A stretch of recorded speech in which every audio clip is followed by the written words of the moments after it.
you can't find me. You may never wanna find me again.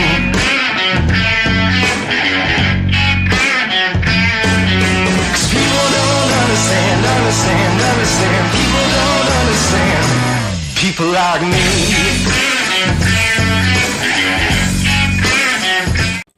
Hey guys, Scarlett Johansson here. Okay, it's not really me. This is an AI version of me, but our society is heading to hell anyway, so let's pretend it's actually me. Tonight on the Barroom Podcast, we got Rob Motto, the man without a job. We got my girl, Cult Classic Cage, on tonight. We got Orange Hat Reviews, even though he's a bit of a weirdo. C.S. Johnson, who never seems to shut up, despite never showing her face. Rick Aragon is the man who is never on time for a show, and he's probably eating Whataburger right now. Nerdigans will surely tell us about some Japanese shit no one asked for. Cider is somewhere getting higher than Building 7. Pete is, well, Pete. Finally, our host for tonight's show is Society Reviews. Hey, gorgeous. Well, I'm off to film another dumbass superhero movie Disney won't pay me for, but hey, at least I don't have to fuck Harvey Weinstein again. Let's get the show started. How you guys doing, everybody? I see Fantastic. some faces here that we haven't seen in quite some time. Hey, how's it going, Orange? You seem a little upset there by that intro. I mean, look, I just give people money. I can't control what they say. So if you're gonna freaking ask her to say something nice about people, you can stop calling me a fucking weirdo. I mean, hey, at least you got dunked on by an Avenger. So I mean, there's that, right? That is something. I'll give her that. Hey, well, we made it all the way to 50 episodes. 50. Well, technically, Fuck, I'm old. it's 51 if you count the episode 0 that we did. That's still up on the YouTube one that we don't talk about too much. But, I mean, we're officially here for number 50, and I got a good cast of people with me here tonight. So, obviously, we've already talked to Orange Hat. How you doing today, Orange? I'm good. Been sick as a fucking dog over the last weeks.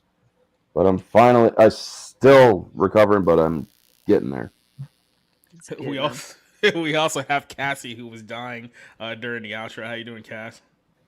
Chilling, bro. I've been here since not 0, but the first actual Bar podcast episode. And I Rob, can't even remember who was here from 0. I think it was like Rob, Josh, and TW, if I'm not mistaken. Yeah, I think Rob was at 0. Damn, that's crazy, bro. It's been a minute, but we've been consistent at it. And while we do talk about things that tend to aggravate us more than anything else, we tend to make it, fun or funny, or just we enjoy each other's company, and we enjoy the chat, and chat enjoys us because they're still here for some god awful reason. Yeah, here early for some weird reason too. Just as our intro says, Pete, how's it going? Oh, you're muted, bro. No audio. Nope. Nope, no audio. I'm not sure if you can even hear us. Society isn't trolling this time. Yeah, that was the whole thing that happened before we went live. Well, we'll wait for Pete to get his audio up. He'll be back here in a second. Nerdigans, nice to see you again. It's been a while. Yeah, unfortunately, I turned 34 yesterday. Oh, poor baby. I'm not happy. Join the club. Mm-hmm. I turned 34 once. On the bright side of things, a lot of manga's coming out, and I'm very happy. A lot of manga that hasn't been out in a while is coming out, and a new Spider-Man manga is coming out from the mangaka Vigilante Boku no Hero Academia Legal. So very excited about that. It's a Spider-Verse manga, so I'm really excited for that. Yeah, we stuck Rob with that movie this week. But before we get to Rob, Pete, take 2. Oh, no luck. Nope, still not there. Still muted. Does he even hear us now? Can he even hear us? Or he's just like... Oh. God yeah, damn you. We can't hear you, man. We'll give him one chance to chat again. But speaking of Spider-Verse, how about you, Rob? How are you doing? Yeah, June's going to be a really tough month. As I put my hand over my face as I'm talking. Real smart. No, yeah, it's not looking forward to it, and I'm probably moving this month, so there's a lot on my plate. Bad movies and a lot of miles. Yeah, it could be worse. You could be suffering from more scuttlebutt. Actually, Rick was the one who suffered through that movie last night. Then his internet didn't even hold up for him to do a proper review on it, so he did all of it for nothing. Before we get started here, while Pete's working on his audio issues, we got Rocky the Black Dragon joining us here tonight, saying, "Hey everyone, how's everyone doing the stream? Me, I'm pissed. Well, if you're pissed now, you're gonna be in for a long night. I can tell you that much." Duke is singing Islamic show tunes. This is all I can think that is. Neo got us another intro here. Is this the Ninja Turtles that they were doing here? Ballroom podcast. I'm just going to sing in like a very stereotypical anime accent. Ballroom podcast. Ballroom podcast. Ballroom podcast. Heroes of pop culture. Ballroom podcast. We're the world's most filtered grizzle podcast. We're really hit. Boo boo boo boo boo boo. Something something. There's heroes in nonsense. They're a badass. Hey, watch the language. When evil Hollywood attacks these podcasters, don't cast them out. No slack. Ballroom podcast. Ballroom podcast. Now, see, this is too much singing. I ain't got time for all this. But yeah, Neo's here and enjoy. He put in a lot of work for us, and I'm gonna put these two chicks off the screen here for a second. They're gonna keep playing with their cats in front of people like that. Oh, Have you no shame? Mm-hmm. no. You just hating on the kitties. They don't like you, cat. Oh, there's so many What jokes I I'm do. trying not to make right now. Duke says, "Who would you rather fight, Dwayne Johnson or Moist Critical?" I think I could take Dwayne Johnson. He's 50 years old. His knees aren't really that as good as it is right now. All you have to do is just use his big steroid body against him. It's probably not as hard as you think. Who the fuck is Moist Critical? No idea. In all seriousness, hello He's a everyone. How you YouTuber. doing? Barroom Podcast episode number 50. Yeah, we're coming up on the 1 year here pretty soon here. Words of Paradise. Neo says, appreciate all the work to replicate the Ninja Turtles, but that syllable count is going to need some work. Yeah, I agree with that statement. Who else do we got joining us here? Drax the Clown, who is here saying what's up to everyone here in the chat. We got Rob Motto. He'll be harassing some of you guys here tonight. We got Doba Fett, who you really hurt his feelings by saying that, oh, boo-hoo, I'm 34 years old. He's like 45, so just want you to know that while you're poo-pooing about your old age. Wait till you see what I wrote about his age. Oh, yeah, we're getting there. The next bar room, do an earring. I've tried. It doesn't work out real. Episode number 50, Drax the Clown. Yeah, I mean, exactly. So poor Boba Fett over here. You're just making him all feel bad. And yeah, Ursula took Rob's voice away. He meant Pete, not Rob. Damn it.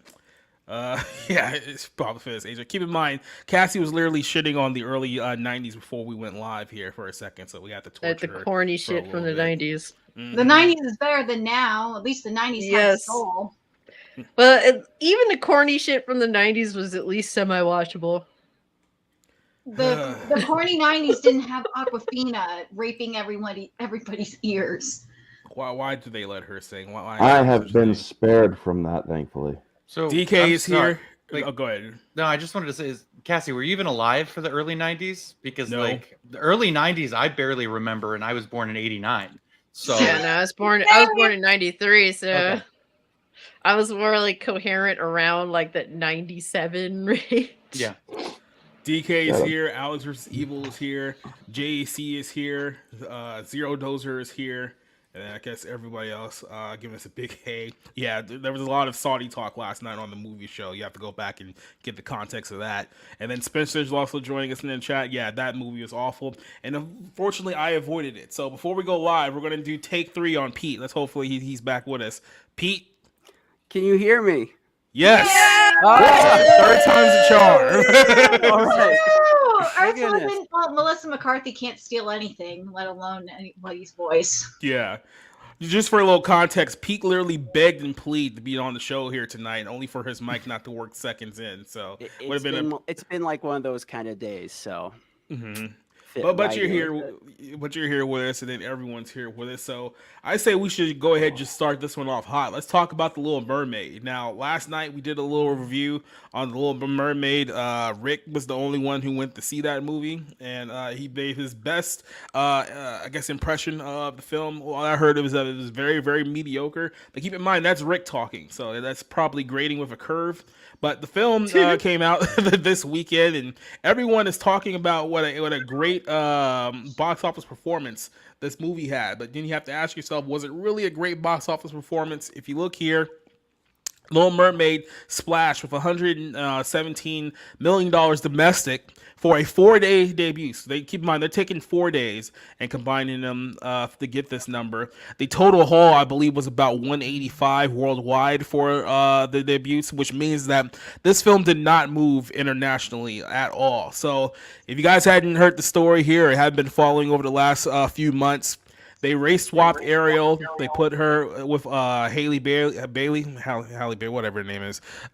They put her in the main role, and then literally the entire marketing campaign for this film has been, this is for only for black girls. If you don't like this, you hate black women, you're probably a racist and a sexist. And then all of the media campaign about this is about, can you talk about the racism behind the casting of this film? So it's like, great way to sell your movie, because apparently nobody really wanted to see it to begin with. But yeah, it made $180 million. I want to make sure I have the updated number is that here. Global?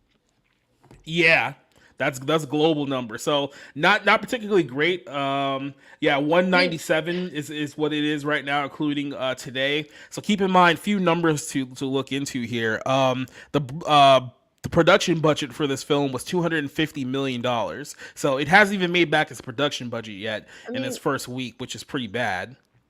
To properly compare, though, like if you want to compare 4-day weekends, I mean, look, Super Mario Bros. Had a 4-day weekend as well, and that made 204 million domestic and 377 million globally. So yeah, this ain't shit. Yeah. Well, it gets even worse from there, because as our buddy Rob pointed out on Twitter earlier today, the break even, or at least the number that Disney is comfortable with as far as this movie is concerned, is $750 million. Anything less than that is going to be considered a massive failure for this film. So we're barely at 200 in the first weekend, and if this thing nosedives with Spider-Man Into the Spider-Verse around the corner, that's not going to be a very good sign for Disney moving forward. And you notice Disney's really struggling with a lot of their big time projects here over the last the last calendar year. It's like we talked about Strange World over the last year. We've talked about Lightyear. We've talked about what was it, Ant-Man. Guardians of the Galaxy did much better internationally than I think anyone was anticipating. So I actually did hit its break even point, not by much, but it does a lot better than some of the other ones that came out before that. The Pixar is looking terribly right now, because I think they have another movie, that Elemental movie that's coming out, and apparently that one's looking the bomb too. So Disney's really having a rough go of things with their brand. They've probably damaged their brand beyond repair at this point. Keep in mind, you still have Indiana Jones coming out at the end of this month too. The leak from that. Oh, the leak from Indiana Jones is not good. Yeah, and they probably spent more money on production than this film, so that's also not good. But so China put out a few things, basically just slamming this film here. So it's gotten to the point where literally the communists have had enough of Disney's propaganda. So if the communists are unhappy, then you know something is terribly wrong here. China accuses white leftists of using The Little Mermaid to oppose cultural homogeny. I'm sorry. We're talking about China here. That whole line like really makes me funny. It says the state-run propaganda for the Global Times for China literally blamed Hollywood of racism essentially for moviegoers, expressing their disinterest of the film starring Halle Bailey. This was from the Global Times here. It says that the casting, claiming that they allowed the mermaid to appear black in the film, was a needless disruption of the character, who originally appeared as a white princess with red hair in the Disney cartoon. Following this report of shockingly low ticket pre-sales in China, and it was pretty much confirmed if you saw the box office numbers internationally, the reports is that Disney altered the posters in China to make Bailey appear more blue rather than black. So once again, they're editing the posters overseas to try to get more money, and it still failed. The Times also called her appearance in the film lazy and irresponsible, in a way to include non-white faces in American entertainment. If the company truly wants to represent marginalized groups, why not create some original stories that reflect their experiences instead of ruining classic tales into sacrificial lambs for political correctness? Keep in mind, this is a newspaper owned by state-based communists. and they're dunking on Disney right now. So we're not off to a very, very good start.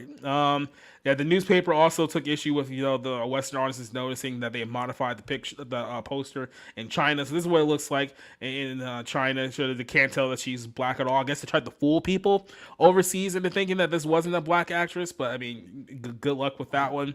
It says by criticizing Disney's choice of photos for their promotional posters in different countries, these critics hit that the Chinese audiences are racist. The Global Times assumed because they're upset that they're being labeled as racist for them changing the poster in China, denying that Chinese audiences are racist, using Beijing's disastrous Belt and Road Initiative to interventions in Africa as evidence. So there's been a lot of mudslinging back and forth here.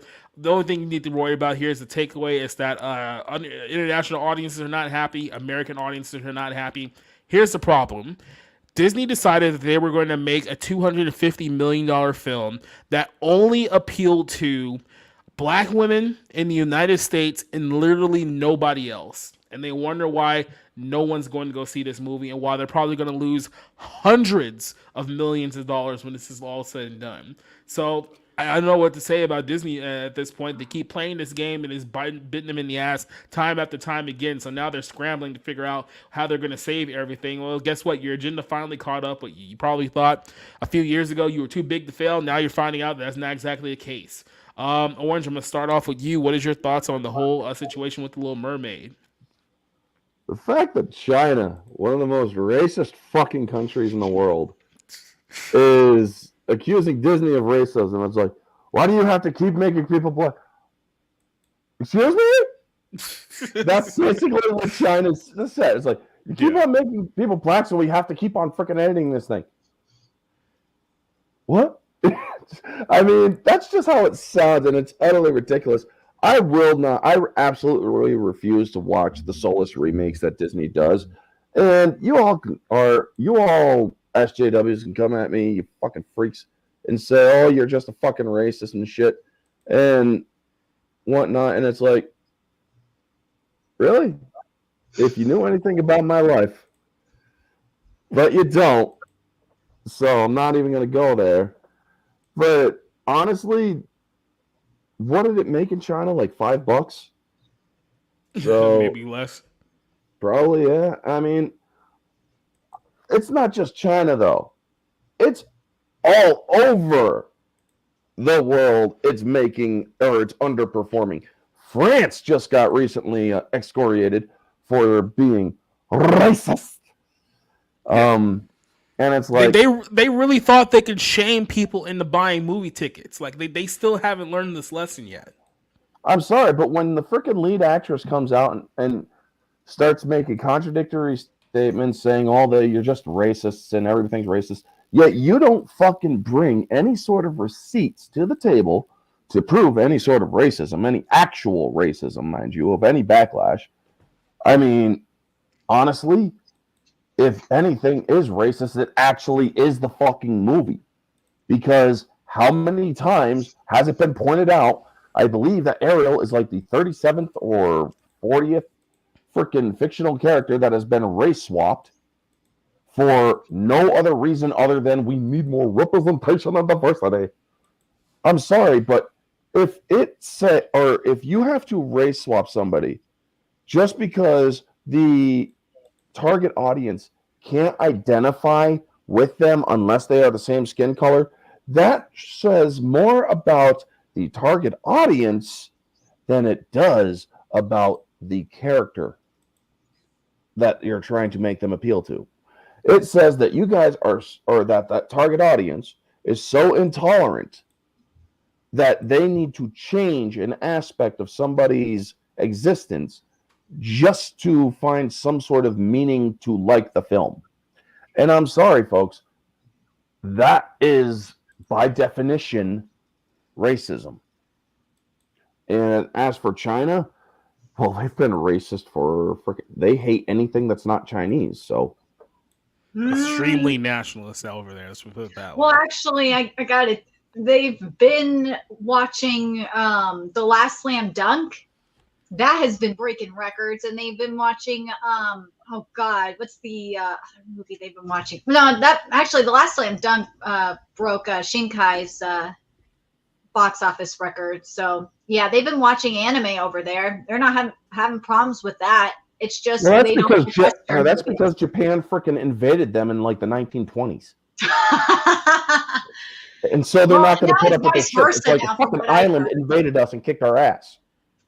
Well, it's vice versa now. Well, they're not China's really gonna invading, Japan and trying to steal their shit in terms of anime. At least that's what my Aniplex insider has told me, and they've been doing that for a long time. Well, good luck to them. Well, they're not doing very well.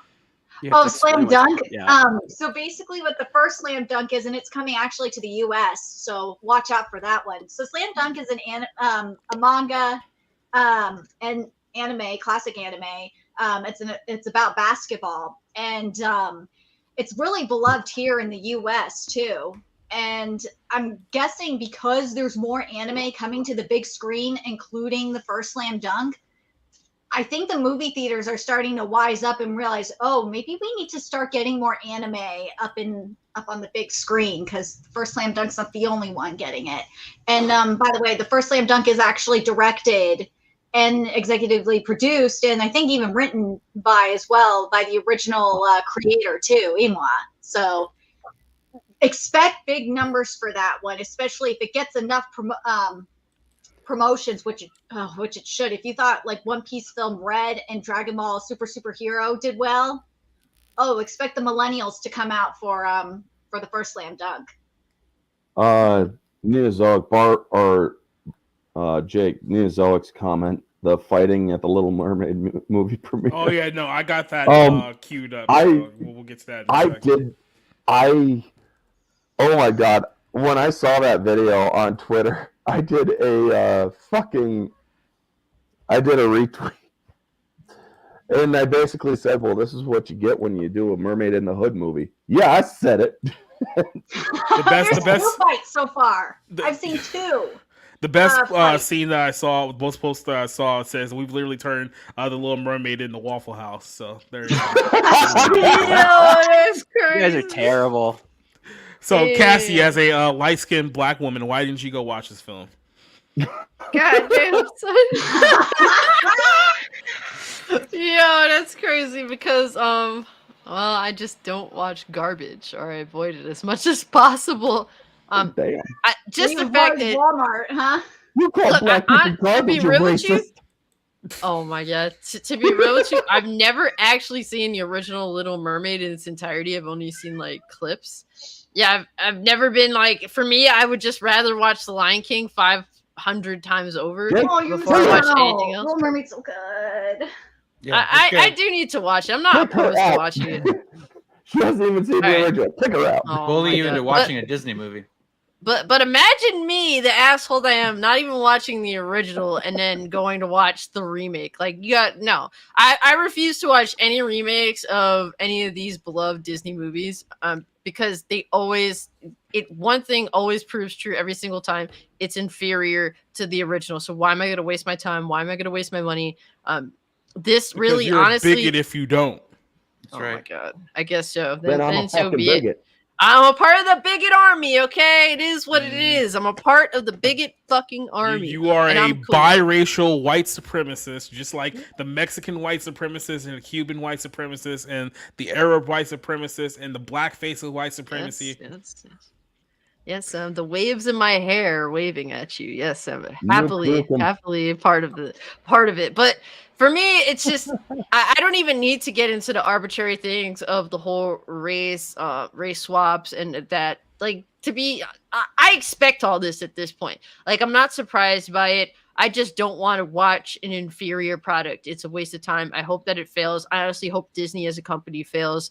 But to me, when I look at this, and you have to ask yourself, why are they trying to appeal to Black women specifically? And the only thing I could think of is for nefarious reasons. When you look at statistics, Black women tend to part with their money fairly spontaneously, sporadically more than most other demographics of people. That's just the sad reality of it. So to me, that kind of feels nefarious on Disney's part. Let's appeal to these black women that like to throw away their money. The problem is they don't realize that like black women tend to not throw away their money on films and shit like that. That like they don't seem to get that. They'll throw away their money on a lot of other things. I tell you what Cassie's saying is true. They don't throw away their money on films. They just throw hands in the movie theater when they're going to watch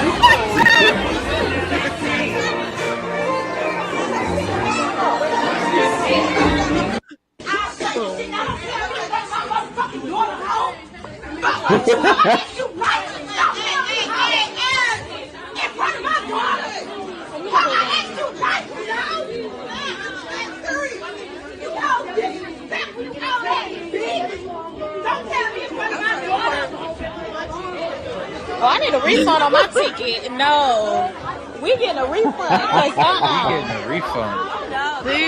They go spend their money. The one that I actually did the retweet on. The funny thing is, she said we're getting a refund. She probably didn't even buy the tickets to begin with. I guarantee you. That's very good. I mean, I can only imagine. Like I can only imagine. I don't know. You're probably having so much fun talking about the BT1000s just going on. So there's an octave of the word bitch that you can hear that's just like, okay, it's about to get real ugly here. Exactly. I mean, I was waiting for a little girl or a little boy to say, "Bitch, shut the fuck up." I mean, kind of like that little kid in the fucking store that her parent got kicked out of the store because of. Yo, you guys seen the video of like that a little girl like talking shit and throwing stuff at her grandma? Yo, I was like, wow, yo, if that was me, first off, if that was me, I'd be dead. Okay, like Puerto Rican women, they don't play that. Like I would respect my grandma. Period. Okay, I mean, there's that video on TikTok where there's that girl that's like, "My problem is you didn't get off your lazy ass," and then you see the grandma, the eyes opening up. "Oh, there you go. You kind of made a fool of yourself. I'm kind of old school, you know." Basically, implying that the grandma fucking knocked her ass out. Yo, I got out of line one time with my grandma. She threw multiple forks at me. They missed, thankfully, but she dead ass threw forks at me. I want to make this point. I'm gonna make this point before I shoot it over to Pete. I remember when the Joker came out 4 years ago, and there was literally they were writing articles about how this movie was gonna inspire violence, and they literally sent police officers to Joker screenings because they thought that things were gonna show up. Yeah, yo, my homie Osnot got I don't know how do you say it, like basically racially profiled for going to see the Joker because he's a tall white dude. Yep. And to be honest, he kind of does look like he crawled out of a cave, so they were suspecting bad things. Yeah.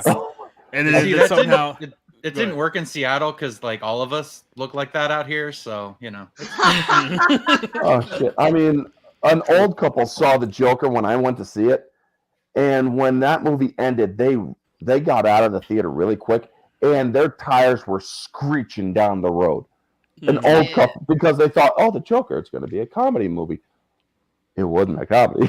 I don't know who the hell told you that, but it was Pete, fucking hilarious. Pete, what do you think about this whole Little Mermaid thing? I think two things are really interesting about this. Is number one is just how many people hate this movie, and it's people that actually go in with high expectations or even middling expectations and come back and they're either bored or they're kind of overwhelmed or they're angry.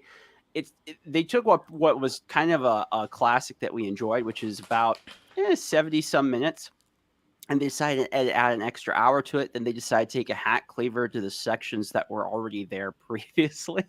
It's just like it's almost unrecognizable as a property. The CG, just the art design is just abhorrent. It's worse than what they do with Lion King because you can't choose between hyper realism or being more like traditional animation. It's this kind of weird place in between, and it just looks awful. There are very few compliments you can find if you fish through the reviews. And this is I'm trying to think who made this point. Maybe it was Jeremy Hambley of The Quartering. When you look through the reviews of both the positives and the negatives, if you remove the score, it's very hard to tell which is which, because even the people that praise the movie and said they like it, I like this movie, but all these songs are really bad. I hate to listen to Aquafina as the seagull. They'll all say also, like, I like Haley Berry, and that could be true. I haven't seen the movie yet. My brother saw it and his kids were bored to tears, but maybe she's good. But just people just are not into it. And I just don't think, when people, especially here in the US, inflation is as high as it is, they're like, do you want to go spend our only entertainment dollars this month to go see the live action remake of Disney's The Little Mermaid? And I think for most families, that's like a big nope. Well, I'm gonna go to the person who actually did watch this crappy film. Rick, please defend your review of The Little Mermaid. My mildly positive review, you mean? Yes. Was Scuttlebutt that bad? Well, yes, it is. Yes, it is. Why is bag? I did not. Sorry. I did not. Well, it's I don't know why it's. But anyway, I can tell you that the Scuttlebutt, I did not understand anything that she was quacking, and I can relate how all those noises that she made, or the whack, whack, whack, whack, that's related to when Scuttlebutt's trying to quote set the mood for the romantic moment before the kiss the girl number, and that is actually the quacking that she's doing. It's bow chicka wow wow, bow chicka wow wow. She's like literally putting like porn style music to set the mood in a kid's story, which is, yes, it's kind of bizarre that they would do something like that. My review is this: Halle Berry is good. I liked her version of Part of This World. I think she did a pretty good job, given that this is her really first major starring role. The movie itself is unnecessarily long. I did catch a little bit of what you said, Pete, and you're right. The three new songs, they're not very good. Scuttlebutt's the worst, but the other two, Wild Uncharted Waters and For the First Time, the internal song that she sings, they're not that memorable. The original version, before the closing credits, is 78 minutes long. The remake is about 120 some odd minutes Crazy. before, because they added kind of a backstory to Prince Eric, and they put in three numbers that were, they're not good. She's fine. I think she did a very good job. The rest of the movie is not that good, and I don't know why people or my fellow critics seem to think it's great. It's not better than the original. Let's really stick to the original. Kids are going to be exhausted, especially in the middle section, by all this backstory about the prince and all these other elements that are not important to the story. And I can say that I did hear some people snore during the screen. Yo, son. Yeah. And I think some of the kids were snoring. It was hard to tell, but I definitely know that there was an adult that was snoring. And Yeah, I heard so Javier Bardem was wasted in this movie. oh, Okay, definitely. that's- He was blank. He was blank. I wanted to say something about that. Okay, so they made a big deal about making Ariel black, and yet her father is Javier Bardem. So she's half Mexican, half Spanish. So she'd yeah, be mixed. it's whatever we say it is. okay, so it's just Okay. like, so you're celebrating this thing, and it's not even that thing. It's like half and half, which again, it's fine, like whatever. But it's you want to celebrate multiculturalism, that's fine. But they made such a big deal about it being like, it's again. I don't want to compare it unfairly to our first black president or whatever. It's like he's half black. Meaning he's half white. So it's like, why do you always lead with that? It's weird. My friend Fidel, who's right Castro? behind me over here. No, that's my friend Fidel. Yo, son. He would complain about Miles Morales, and I know that you'll be watching that this week, Robert. He complained about him being half Puerto Rican, half black. He said, "Why couldn't he be all Puerto Rican? Why does he need that half?"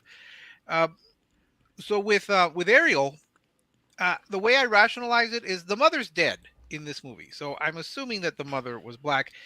All his daughters are of various ethnicities. I think there's one who is Asian, and there's one who is I think also a black as well. Are But their names made to distinguish where they're technically yes, from? Caspasia. One of them is named Caspasia. One of them is named Indira, I think, maybe for India. One's And name is Tamika, which everyone was like, "That is so ghetto." That's what people were but the saying. thing is, the in the extended Prince Eric story, you remember the original Prince Eric? I don't think we knew anything about his parents. Here you have a black queen of a Caribbean island, ostensibly a Caribbean island. The way they got around that is it's strongly hinted, if memory serves correct, but not overtly stated that he's adopted, because the prime minister was saying when the king and queen, when the late king and queen took you in, they raised you as one of their own. My question is, why couldn't you have had a black prince? That's what everyone's wondering too. Like, why no black prince? I mean, there's no reason for it. Because they want to have the progressivism of having an interracial relationship, but they don't want to go all in on heterosexuality. So towards the end, there can't be no heterosexual relationship. Yeah, it's like they're selling interracial relationships, interracial couples. The thing is, like, a lot of these like companies and a lot of the people that are pro Disney, like a lot of them have been like very anti mixing races. Like a lot of people hate that concept that are pushing a lot of this shit now. So it's just weird looking at the flip flopping, especially like someone like me who is mixed race. Some people it makes them sick. The thought that my dad's white and my mom's Puerto Rican, like that shit makes some people genuinely upset because some people still stick to that. And it's a lot of the people that push segregation in modern day. They absolutely hate that shit. So it's like it's weird to understand who they're making this film for. Well, they're making it. Oh, go ahead. No, like I said, their audience was supposed to be black women. This whole thing was made to pander to black women. Little black girls who have never seen a black female in the history of cinema. I just wonder, they've never, there were those reports, and I think Robert and Jacob saw these reports about black girls who saw the trailer and it's like, oh, I finally get to see me on screen. And I'm thinking, oh, she looks just like me. Yeah, I mean, Princess and the Frog is a great Disney movie, and it has a black princess. And there was I didn't see anything. I mean, yes, it's nice to have a black princess, but it wasn't. I don't remember it being commented on in the entire movie. Maybe because really young kids are not going to understand those concepts as much as adults are. Here, the way they built up Halle Berry's character, it made it almost appear like there had never been a black woman ever in the on film. It just was growing to kind of an absurd level. Well, Rick, they used it when that came out. They weren't so focused. Like it was a big enough deal to have a black Disney princess. Why would you comment on it? Because the whole thing to not play up the racial aspect is to treat her like every other Disney princess. And that was the whole thing. If you just having her be on screen was a big deal. And that should be enough.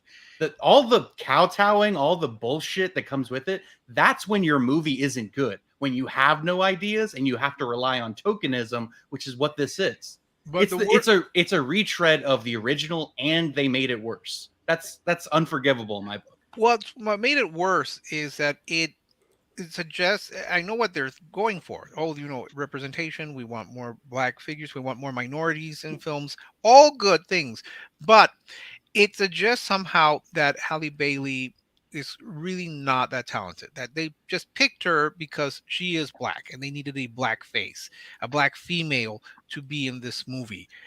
I think it's a disservice to her because I think she has done work. I'm not sure if she's done work on Broadway or she's done some other things, but it to suggest that we needed a black Disney princess, even though we've already had one, it's a disservice to her, in my opinion. That it suggests that no, you weren't talented enough, you were just the right skin tone and you were just the right gender, so we're putting you here. mean, think about it. I think all of us have seen the Brandy version of Cinderella.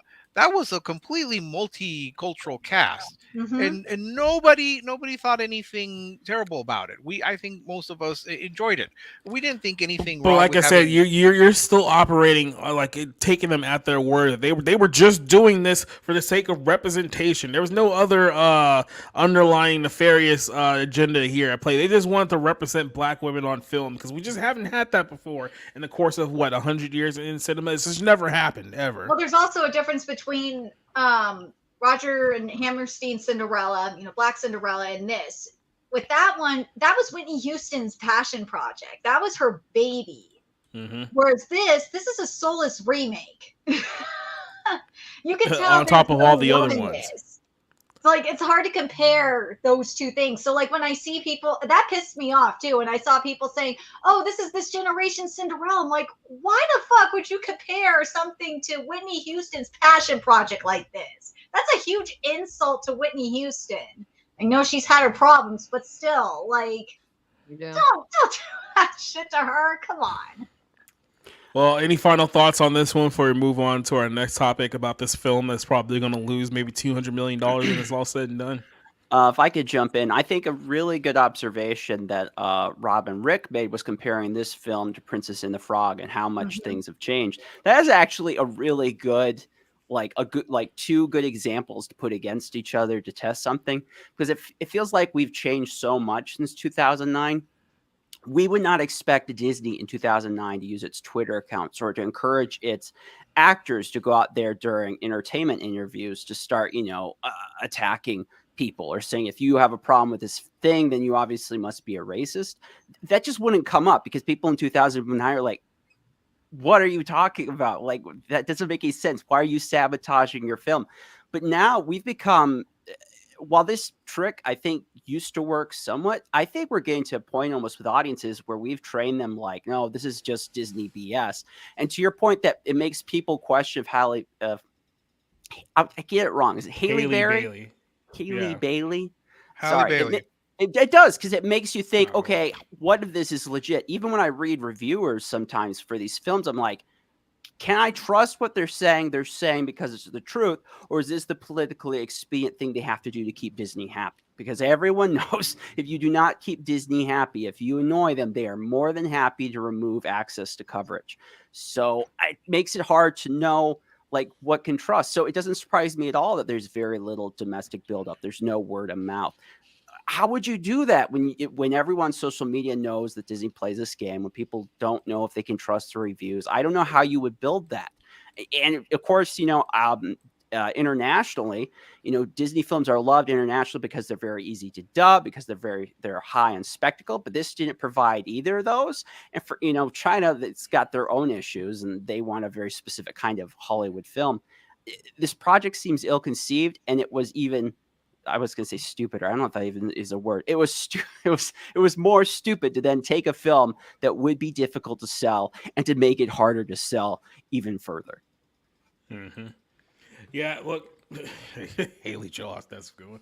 But no, look, you tried. You honestly tried, and you failed. Like, people could have told you that this was going to be a bad idea months ago. You weren't going to listen to anyone who told you otherwise. You just decided, no, we're just going to call everyone racist, and then we're going to make millions and millions. Let's make $1 billion. Now it's not. Now it's not. Now you have to eat these words. So now I'm assuming that in the next couple of days, when the realization sets in that this film has completely flopped, they're gonna have Daily Beast, Variety, Deadline Hollywood, all these think piece articles are gonna come out. And they're gonna be blaming the racist reaction. Which, keep in mind, they're the ones that manifested this whole thing. They're the ones that manifested this whole racism angle for the sake of marketing. So now they're gonna blame that for the failures, because it can't possibly be anything that they did. It has to be somebody else's fault. So that's the way these things go. Can I ask a question of Rick? Yes. Okay. I've heard this is upside. Is it possible this proves that we do not have to keep pretending we like Lin-Manuel Miranda? We were pretending.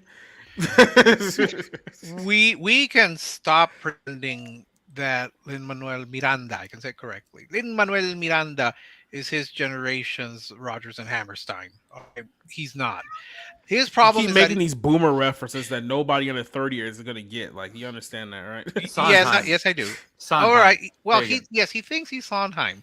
He thinks he's Andrew Lloyd Webber, but he can't because he is determined to try to marry hip hop and Broadway, and it doesn't work. I mean, Hamilton was fine for what it No. was, Mhm. but nobody can sing. Nobody will be able to sing a single song from Hamilton.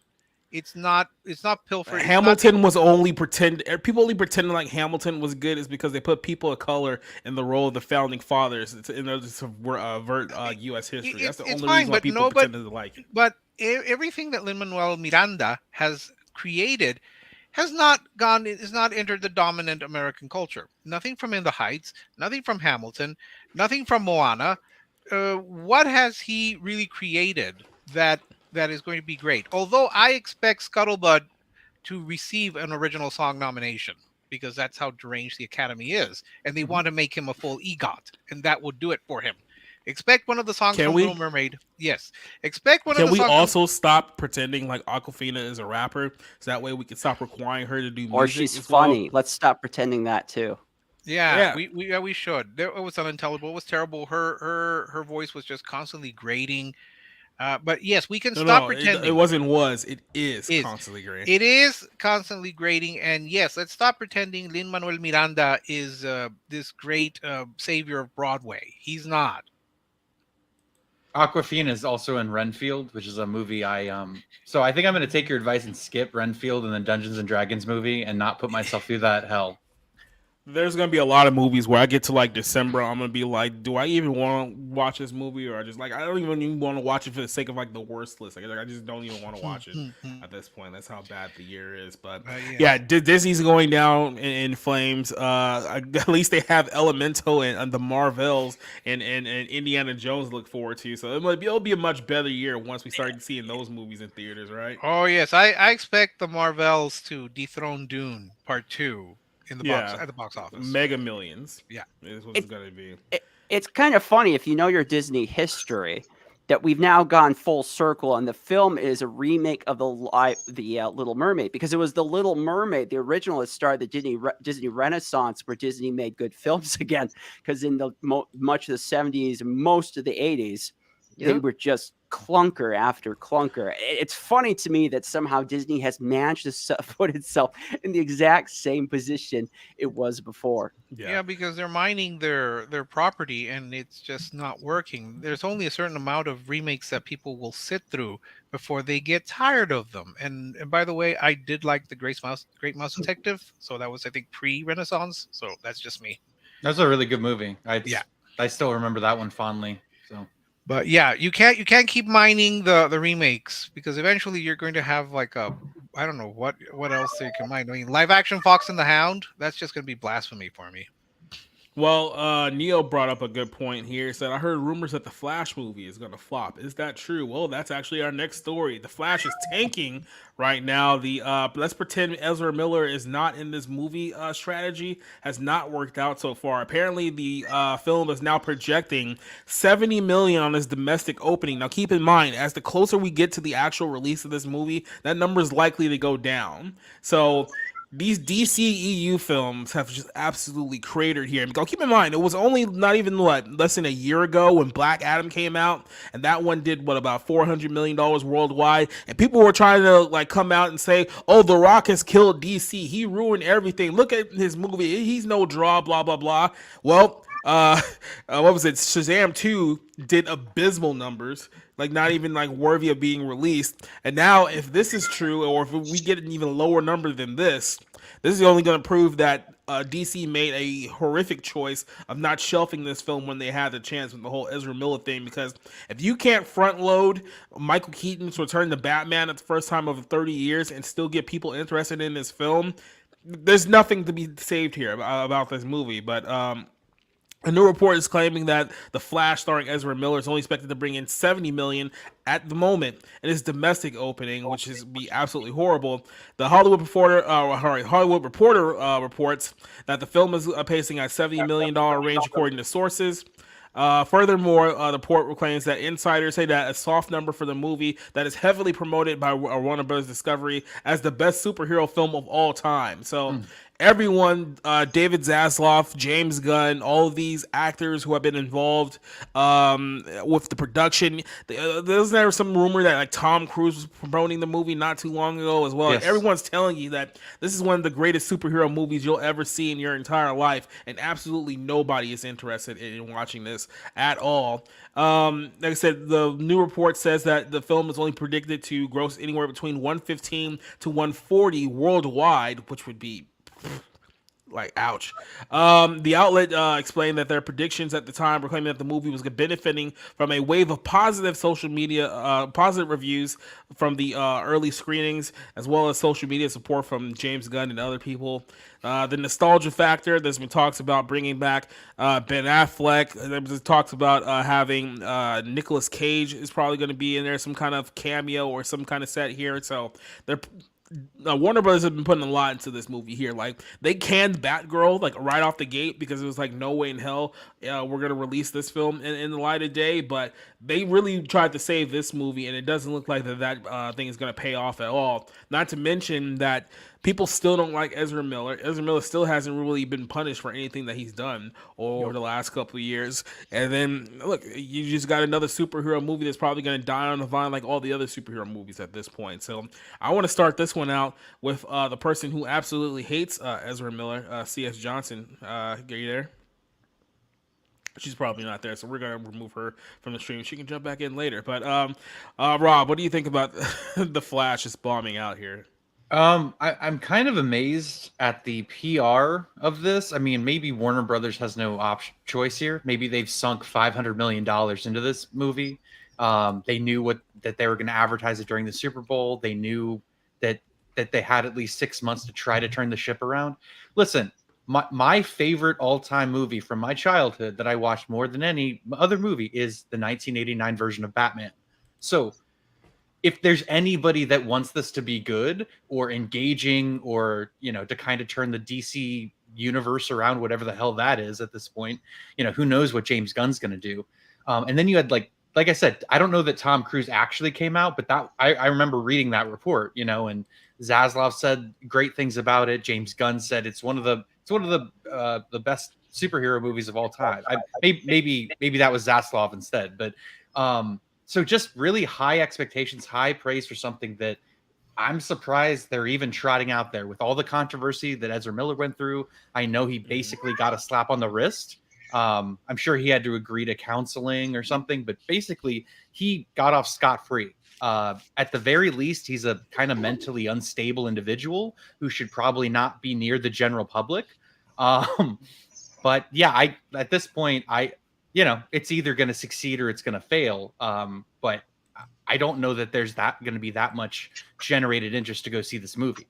It just seems like a lot of nostalgia porn on the screen for, Michael Keaton's Batman and, the general roster of DC characters. They couldn't get Spider-Man, so they get his sister. Is that my understanding? So, and I'm sure there would be some terrible, awful, degenerate sex joke about the two berries and, So anyway, I have really no opinion on it. I guess I will have to go see it for the movie review night. But yeah, it's just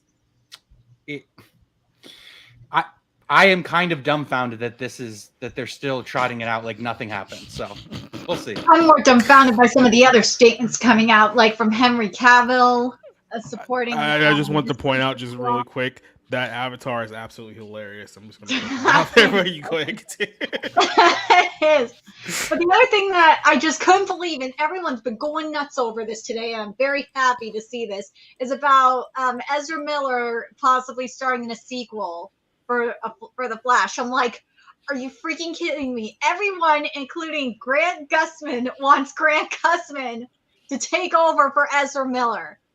Why would you say that Ezra Miller would be starting in a sequel to The Flash when you damn well know that everyone, including Grant Gusman, wants Grant Gusman to be the next Flash?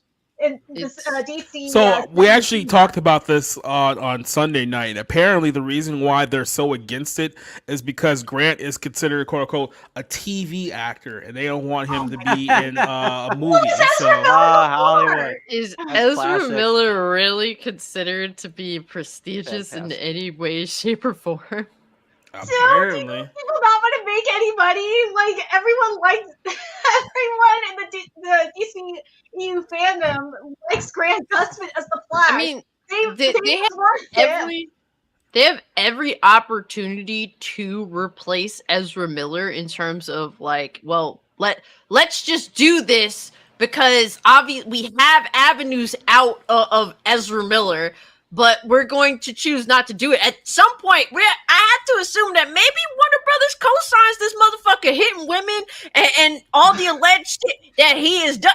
Like, you have every opportunity to drop this motherfucker, and y'all keep him. And it's just like, at some point, I have to assume that you co-sign all the fucking shit that is, like, under this dude's belt. It's crazy. I mean, look, when it comes to these positions of power, I mean, you know, there's a lot of blackmail that goes on behind the scenes. So you have to wonder how much that plays into, you know, some of these people keeping their jobs, like Kathleen Kennedy. Was Ezra? No, that I have to wonder. Is Ezra Miller like blackmailing them or something?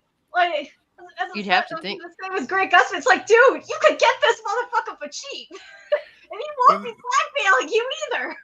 That is a wonder why the studio is dead set on holding on to someone who has proven to be so toxic and just so so much trouble. Why him? He's not that important. I mean, I'm sure there are many other actors who could take the role of the Flash and nobody would be none the wiser, or at least not care. But there are a couple of things. First, Rob is absolutely right on the nostalgia porn.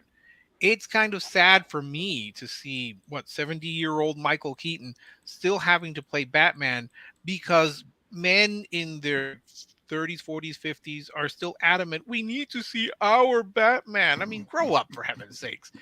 I mean, it just, as I was told coming back from furlough, you really need to just get over it. All right. Second, this movie, I mean, why are they holding on to the idea that this movie is going to revive or save the DCEU? None of them have. None of the movies have really been like really popular. Shazam flopped, and I don't think anyone here expects Blue Beetle to kind of come in and save the day, because don't we still have that coming up? Mm-hmm. I mean, so what do they expect? I mean, they really should just retire the whole series. But their stubborn determination to hold on to Ezra Miller and their stubborn determination to make The Flash into a successful film, it is not going to be a successful film. I mean, regardless of how good it is, and I'm not sure anyone really thinks it's going to be good. I don't know. I haven't seen it, and we'll see it when we review it. But I don't think a lot of people have a lot of confidence in this film. Why hold on to it? It's really just time to let Michael Keaton go. I mean, we don't need all of these cameos. I mean, they didn't. Remember, he had a cameo. He had a Wonder Woman cameo in Shazam. I mean, did that excite anyone? No. Any cameos like Nicolas Cage or any other person? Mm-hmm. I mean, why not bring George Clooney? Why not have all the Batman from the various films and just put them all together? Here's my question. Technically, those are the same. Why not just a Batman Beyond movie with Michael Keaton? Well, they don't want to do that. But look, here's my question. Because look, I'm not a Warner Brothers executive getting paid $40 million a year, right? But I would think that somebody in that room would ask the question about the elephant in the room. It's like, look, you've already brought in James Gunn and you told people you're going to blow this whole thing up. So none of these movies matter. So there was no reason to go watch Shazam. There's really no reason to go watch this Flash movie, because we don't even know if Ezra Miller is even going to be around after this movie is done.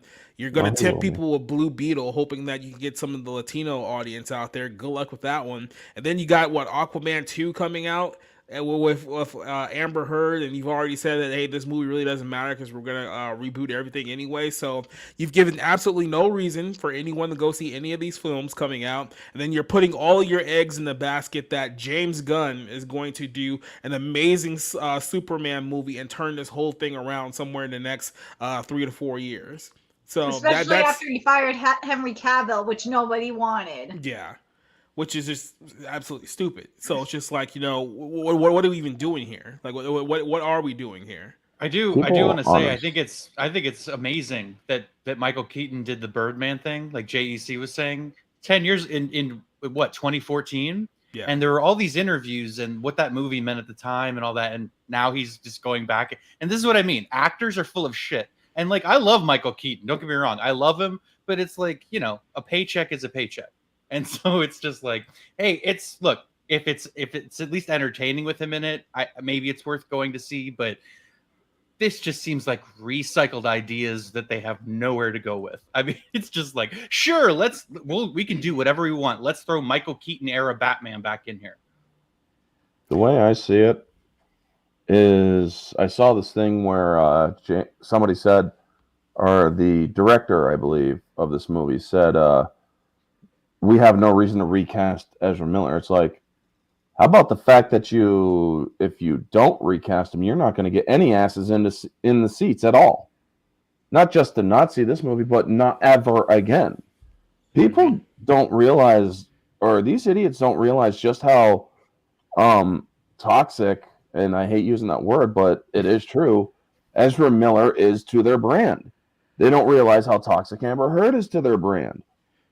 DC, and I've covered this in numerous videos, they have an image problem. They are endorsing, by keeping these two actors, violence against women, domestic abuse. This is how the court of public opinion is going to see this. And they are endorsing criminal behavior and all sorts of stuff by keeping these two people who champion those activities on. And I'm sorry, I will not go and put money, as much as I'd like to see Batman or Michael Keaton Batman again. I'm not going to put money down for that movie. And I took one look at one of the clips they showed and saw just how atrocious the writing was and how atrocious the acting was and how atrocious the scene was. I'm like, man, Michael Keaton came back for the wrong Batman film. They should have. Nordigans is right. They should have went with the Batman Beyond film with him as old Bruce Wayne.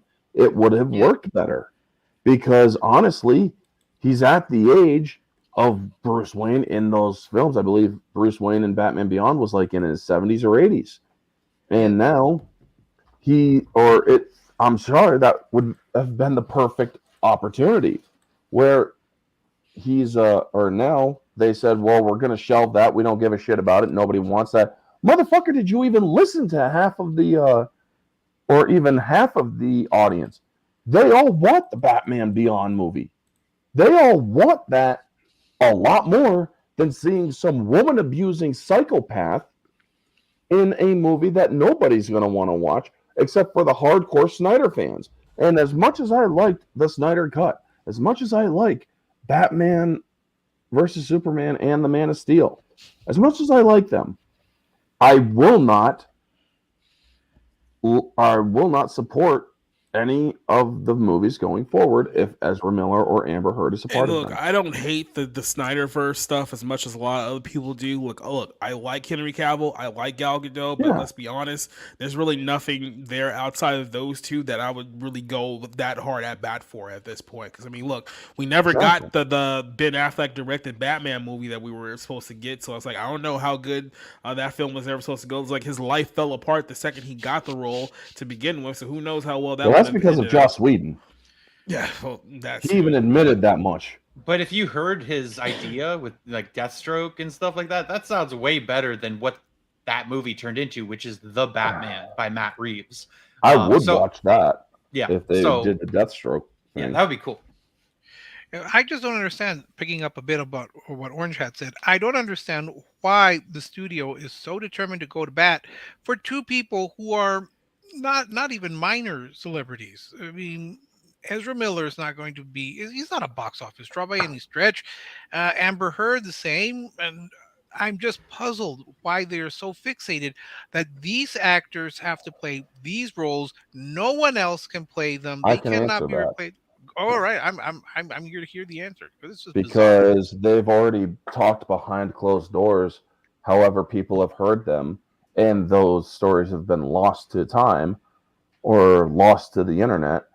They don't want to give in to fan backlash because then they'll see that it's a never-ending explosion of downhill. Except that here's the thing: if you listen to the right people, the majority, you will actually earn more fucking money. Yeah, you want to please the majority, not the minority in number. It is a case of cutting your nose to spite your face in this. If that's the reason, it just strikes me as bizarre. I was gonna. I love the property this is based on. Flashpoint is my favorite DC event comic. Probably one of the best comic stories that DC has done in the last 15 years, minus some Batman stories. So a lot of people have been watching this closely. The development is very confusing. My understanding, the best I can guess why this has survived, is that this is a mixture of, this is what's left of the plan where they were going to bring in Michael Keaton and he was going to be the linchpin to a bunch of different DC films, and they were going to do a Batman Beyond film. This is back when they still had the Batgirl film, and that was playing upon a similar theme. And between all the plans changing, all that came out of the works, but they still have Michael Keaton down for this. One of the things that's confusing is because the argument that is Muschietti. I don't know how to pronounce his name. Andy Not Muschietti. James. Yeah, the other guy. The thing he said for the last 2 years is basically was Ezra Miller's performance was so good. This is gonna be like the greatest superhero film you've ever seen. It was so good they had to go forward with this project. The problem I have with that, though, is if you follow the production, this thing has been through a series of at least 4 pretty heavy reshoots. If you want to really jump into some of the blog posts I read, there are different iterations of this movie. They had a different cast, the one they have here. They're playing Superman, a bunch of the other heroes that are going to show up in this one. I don't remember it was reshoot number 2 or reshoot number 3. They brought in Henry Cavill and some of the people that were already in DC previously. They undid that, and now we have the latest iteration of people we're going to see in this one, which they have a female Superman character. It's like if you were going to do the nostalgia porn, right? And if this film was so special, why would you change it so much, and why wouldn't you lean on people like Cavill? Now, I don't know if I'm allowed to say spoilers or not. Is that Go okay? ahead. Spoil the fuck out of it. So the big nostalgia bait they're going to use is they put together some AI of Christopher Reeve. So he's going to show up in the movie. That's what a bajillion people who have insider knowledge have said that's what's coming our way. I don't know if that really works, but that kind of speaks to me like Warner Brothers doesn't really understand this property very well. And maybe bringing James Gunn in for the long term was a good idea. Before this project, everything's just kind of a mess. I like all of you, I think almost every person on planet Earth, maybe even including Ezra Miller, I do not understand how he has this superpower where all consequences just bounce off him. It's astounding. Honestly, because now he's transgender, non-binary. This just sounds even. Your society, you're muted, but this just comes off even creepier than what just Ezra Miller involved, because now you're including Christopher Reeves, an actor that's been dead for a very, very long time. I mean, I don't know if you guys, I don't know if you guys recall that they announced that they're going to put James Dean CGI'd in some form of war film, and it's just like anybody who knew James Dean would know that James Dean would be rolling in his grave if anyone would be portraying him other than himself. Like, this shit just comes off as fucking creepy when you're depicting the dead in these films, especially like it's just so. Well, you know what scared me? Oh, I'm sorry. Well, you know what scared me real quick was that I thought they were going to include Michael Goff in with Michael Keaton in Batman. Then I thought that was just going to be creepy. This including Christopher Reeve, that's even worse. Even though I'm assuming the family approved if this is to come, their family approved, putting him in the film. But that's it's going to it's not going to excite fans. It's going to horrify them. Hold your thought on this one, because this is actually a great segue for our next topic here with this whole digital, like I said, digital necromancy or whatever you want to call it. I want to switch over to a story here with Ice Cube calling out AI as demonic. He has a very specific problem with the way that AI is being utilized here. So I'm going to try to bring this story here. Ice Cube recently slammed artificial intelligence, called it evil and demonic. Now here's the reason why he's upset.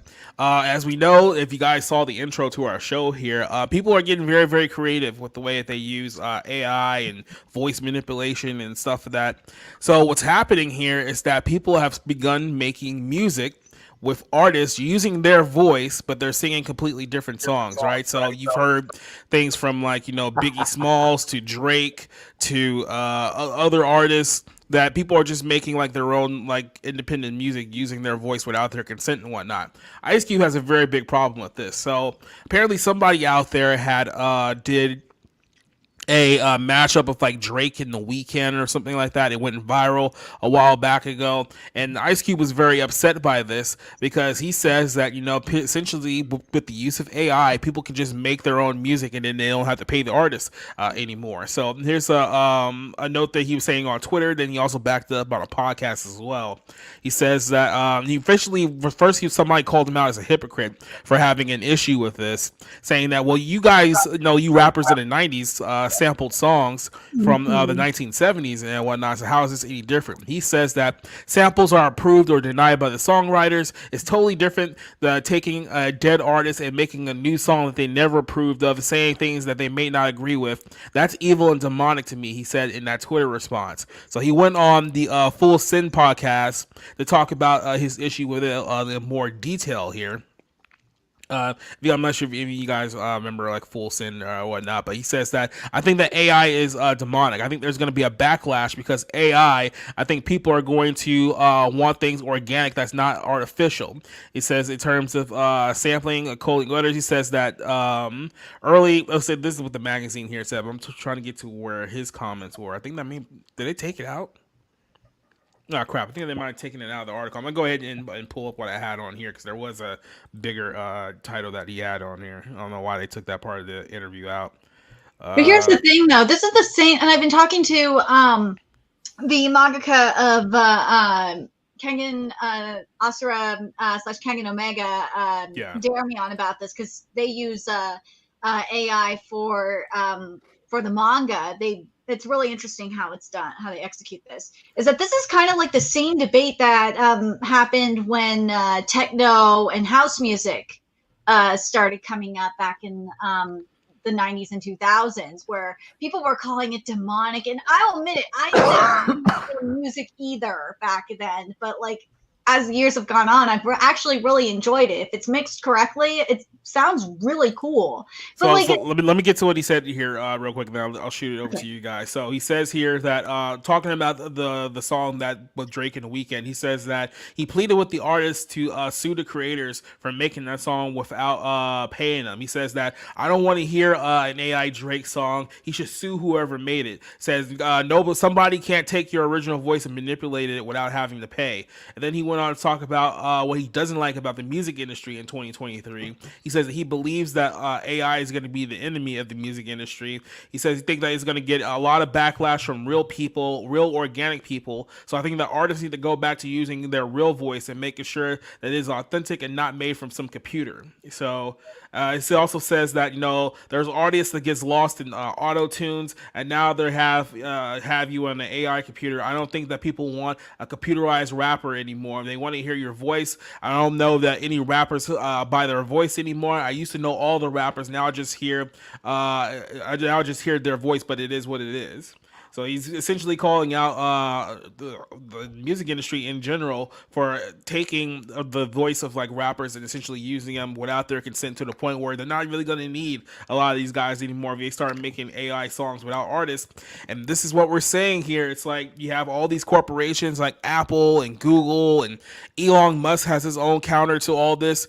all of these companies are fast forwarding this AI process, and nobody's thinking about the ramifications of what it's going to mean for humanity and society in the next 10 years. This thing is potentially going to put a lot of people out of jobs. It's probably going to put a lot. It's like I said, you're talking about Hollywood trying to get AI to write movie scripts for them already. It's like, well, we can get a good movie script from a computer. We don't need actual writers anymore, so we can save money on that. Like, people are not looking too far enough ahead to see where this is going to go, and all these roads lead to something bad. So, Rob, I'll start with you. What are your thoughts on this whole AI thing, especially in the music industry? Yeah, I mean, it's very Brave New World. It's very much like the corporations own everything, and they pump out the service to the people who just kind of want to consume shit, and it's mindless and spiritless, and it doesn't connect us. It doesn't provide basically what art has provided the last, I don't know, since Shakespeare, since the ancient Greece, since they put on plays. Like we've had this for a long time, and it's really important.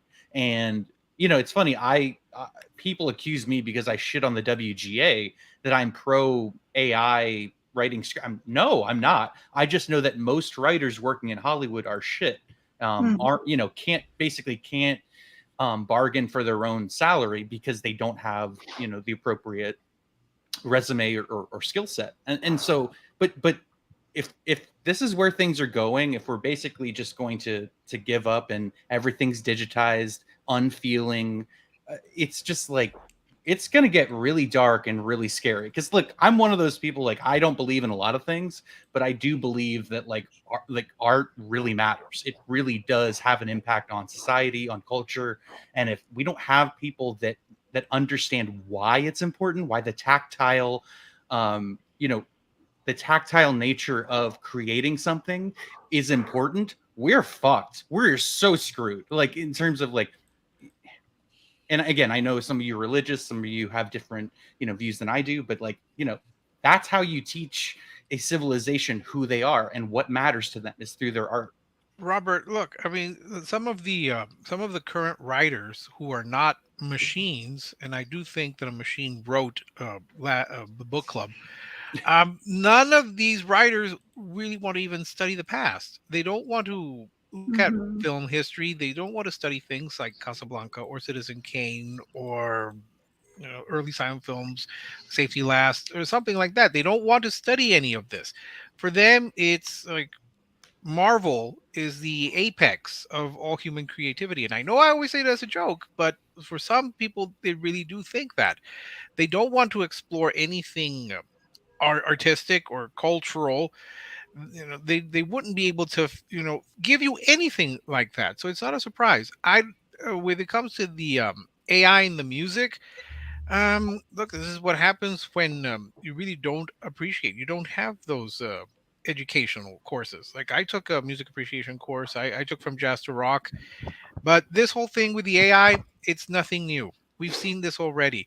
I probably none of you remember the controversy that happened when the Fred Astaire estate authorized his likeness to be used to sell vacuum cleaners. So instead of dancing with other people, he would dance with vacuum cleaners in these commercials. Many people were absolutely horrified because he was dead. First off, he was dead, but the family, I think his widow, I'm not so sure, but somebody in his family licensed the rights for him to be doing these dance numbers with vacuum cleaners and to sell a product. This is not, and that was controversial back in the day. This is not. This is just the progression of it. Eventually, like Cassie said, we will be seeing dead people recreated on film, even with the family's authorization. We saw this kind of. Wasn't perfect when we had Peter Cushing pop up in Rogue One. Rogue One. Yes. Yeah. I mean, it was fine. Although I did know one person who told me, "Wow, I can't believe he's still alive." I'm going, "Oh my god, he's been for 20 years. What is wrong with you?" So yeah, it is different. Sampling is different because you do still need to get the person's permission. And I've heard remixes. I think there's some good ones. What is that one about Tom's Diner? That one was a remix, but that at least was Suzanne Vega gave permission. AI, it's deliberately taking someone's or a similar sounding voice and trying to, I don't know if they're trying to pass it off as the original. That's close to fraud. I don't know, but it's not creative. That's the worst part. It's not creative. This is Well, where welcome you to the as music the- industry. Welcome to the pop music industry because Ugh. there's more autotune. Pop music right now is more autotune than ever before. It's hard to listen to modern day like mainstream music because it's nothing but autotune. You might as well be using a I computer. mean, rap too, for that matter. You got Well, No, yeah, movie I mean- Pixel Perfect. If you've ever seen the Disney original movie Pixel Perfect, that's what's happening right now. That's the trajectory is Pixel Perfect. But if you listen to me, listen, I don't listen to modern music, so I'm an old man when it comes to this stuff. But just on listening to the production design of 70s music and 80s music, it can be pop, it could be rock, it doesn't matter what, and it's just like it blows me away. Like I know I'm going to sound like I'm 50 years old right now, but like listening to the Eagles and their production design, and I was just like, it's like unmatched compared to what they make today. Granted, I just admitted I don't listen to much music today, so really I'm talking out of my ass. But it's just like that doesn't exist anymore, and it's like I don't know. It feels like they're moving further and further away from what is human. Well, even going to like say I've said this before, going to like an Iron Maiden concert or an AC/DC concert or a Metallica concert, listening to them live compared to listening to them on a CD. They sound so much better live than a CD or even a cassette tape. I know I feel so old right now. It's a totally different experience. I had the privilege of seeing Tony Bennett in concert. Like he was in his late 80s, early 90s. And for his final song, he put the microphone down and he sang, and we could all hear him all the way up. And I was sitting pretty high up because I'm poor and I can't afford, a lot of seats, expensive seats. But he still could project. A lot of the newer performers don't need to do that because they've relied solely on technology. Let's look at one of them, Brit. She is so auto-tuned that she would not be able to hold a concert just by herself. But that's what a lot of modern music is. AI is just a further, just a next step in just making fictional figures. Well, a lot of these artists now are just advertised. I mean, it's just determined whether they can be in the music industry is simply if they're advertisable or not. Like you can listen to Rihanna on the radio, but if you listen to her sing live, she has no idea how to sing at all. She has no idea how to sing on key. Like she knows fucking nothing. It is just amazing. The music industry stopped being about talent a long time ago. It's all about influence. But here's the thing. Like they introduced autotune in like 1997, I believe, and since 1997 until now, this sound, like they've made us accustomed to this sound. So much so that ABBA, a group that had not made music together for 40 years, came back and made an album. And they literally decided to use autotune. And it's not because, the ladies can't do it anymore. No, they clearly know what they're doing because they understand music. Like they can hit all their notes, like, 95+% of the time, no problem. And, age is not a factor. They simply said they lightly used autotune because people of modern day are so used to that sound that they didn't want their music that they were making with their new album, which to me is a good album. I think it sounds very ABBA, but they just made it a little more modernized by using that autotune because everyone now listens to autotune, and that's what they're accustomed to hearing. So they didn't want to sound old or dated by not using it. And it's crazy to think that is where we're at. We're so accustomed to it that actual perfectionists like ABBA they were a group of perfectionists. They decided to use autotune because they don't want their new album to sound dated. It's crazy that that's the case. There was controversy when Audrey Hepburn had to be fine-tuned and dubbed when she did My Fair Lady. Over, they didn't cast Julie Andrews, and that's nothing compared to this because at least Audrey Hepburn tried and she was respectable, not a great voice, not compared to Julie Andrews, but this is radically different, and it's just bizarre. Yeah, we're going down dark times with artificial intelligence. Even not just, and it's like we're talking about like people that are mega rich already, having these debates or just in these spaces of entertainment. But really, the true question is, what does artificial intelligence mean for us, the average person that just wants to have a decent job and, you know, work our 20 to whatever years and hit retirement and hopefully maybe collect the Social Security check, which is highly unlikely given our age demographic. No, we're fast forwarding. AI? We're fast forwarding down the line of you will own nothing and you will be happy. That's what we're doing right now. There's a very simple fix for any rapper or any music artist that doesn't want their fucking voice AI'd. Patent your fucking voice. Exactly. If you do that, you automatically make it a crime for anybody to use your voice without your consent. I mean, that's going to happen. I mean, all these celebrities are going to patent in their voice within the next 10 years. As for the Writers Guild, that's a fucking win-win for everybody here. Yeah, you don't want AI? There's a simple fucking solution for that. Establish rules that do not allow AIs to enter the Writers Guild. And any movie that is associated with the Writers Guild will not allow an AI to write it. Any studio lined with the Writers Guild will not allow an AI to write a film or write a production. It is really that simple. They're going to have to shell out money for it. Patenting does cost a lot of money. But you know what? They got the fucking money. Then I'm sorry, but if you don't want to spend your money on protecting your freaking image or your voice or whatever, then that's your fucking problem. If you really want to fight against AI, you're going to have to put down fucking dough to do it.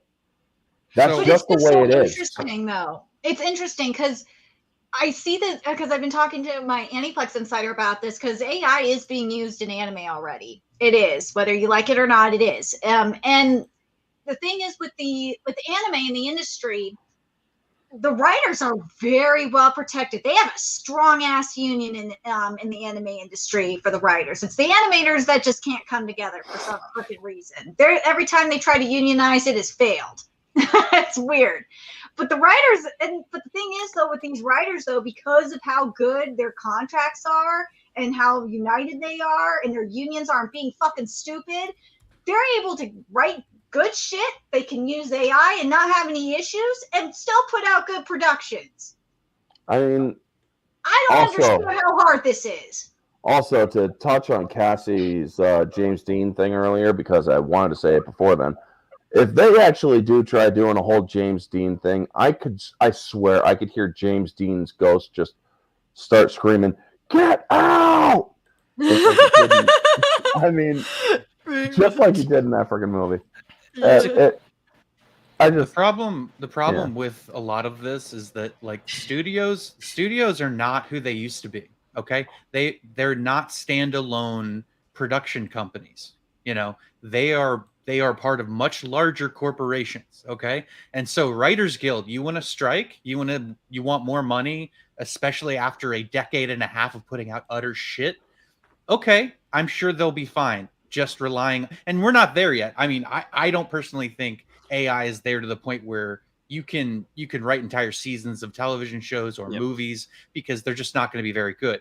The downside of that though is that the actual writers have not been very good for a long time, and so it's like they're doing it to themselves. These writers unions, whoever wants to, you know, I'm with the union and all that shit. You're setting yourself up for failure going down this road. Yeah, because honestly, like I said, it's a win-win. All these writers and all these actors are endorsing this fucking woke agenda.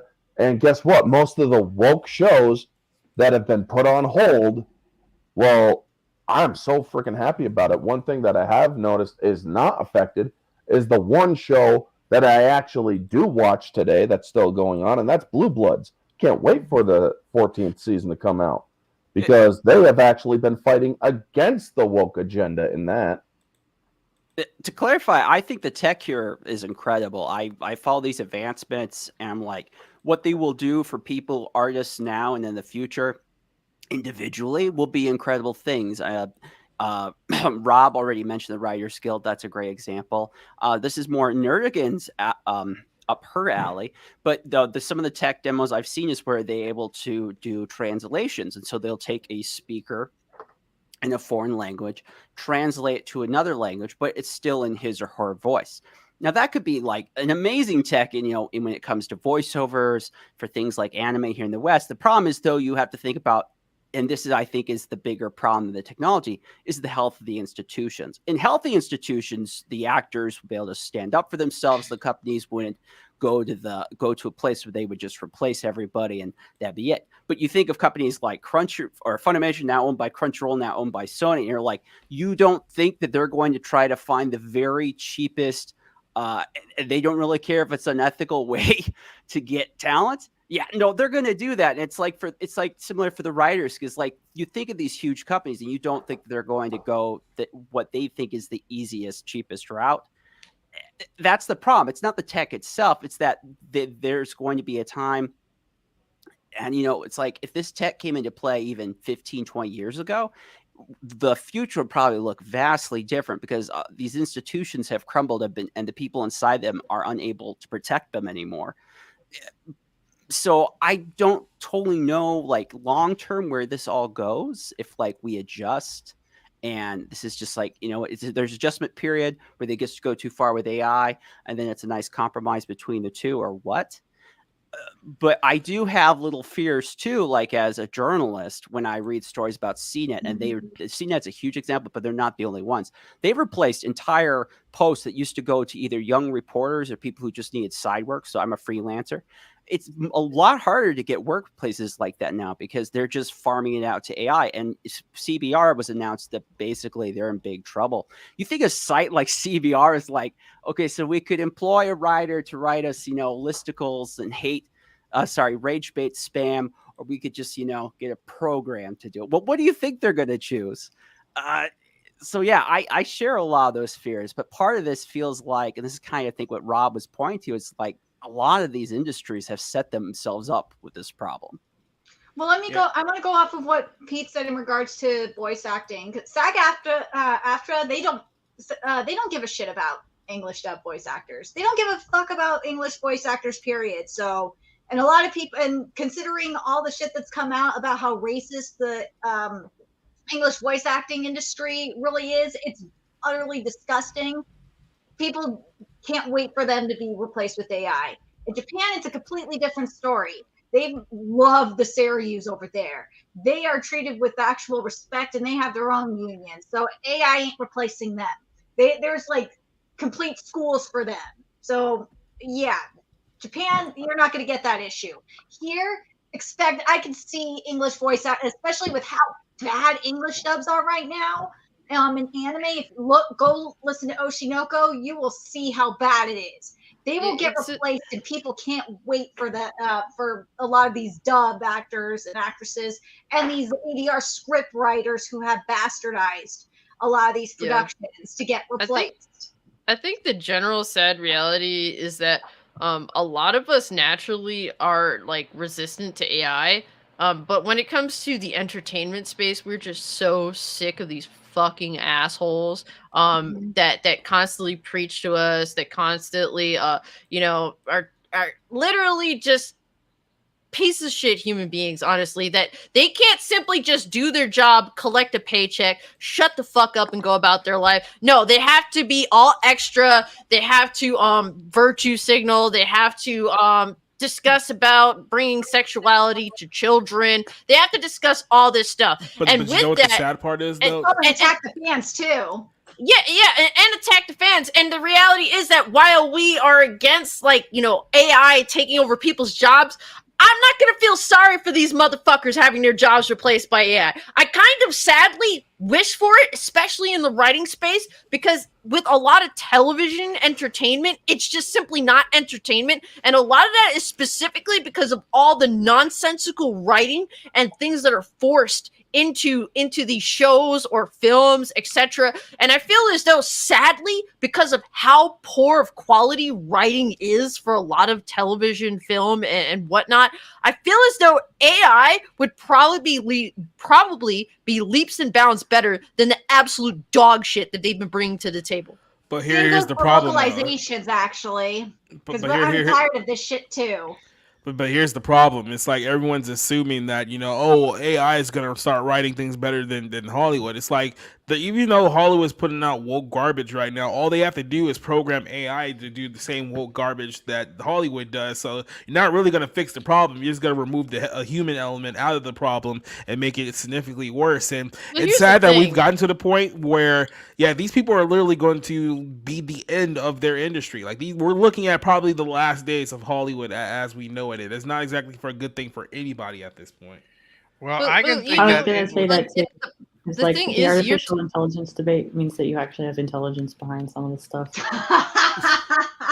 Well, the thing is, in regards to AI, you can program, AI to try and include the whole wokeness agenda element to it. But what you said yourself, it's a human element that's being forced into these writing spaces. And you could have AI try to do that, but you're still going to have writers actually correct their attempt to write like an AI's attempt to write woke shit into television shows. Look, I'm sorry. I think any AI could have written better than Book Club: The Next Chapter. I mean, that looked like it was a literal template, and it was just created from a machine that just took all of these old ladies go wild stories and just ran it through a machine. So maybe in that case, it could have written something better, but you never know. I mean, we're still waiting for AI, I guess, to create the version of the Mona Lisa or the Pieta or Endgame, which I understand is the apex of all human creativity. So there you go. Yeah, it's all going down fairly quickly here, but I'll let Johnson wrap this one up. Yeah, well, a lot of the stuff right now is just part of the balkanization of culture.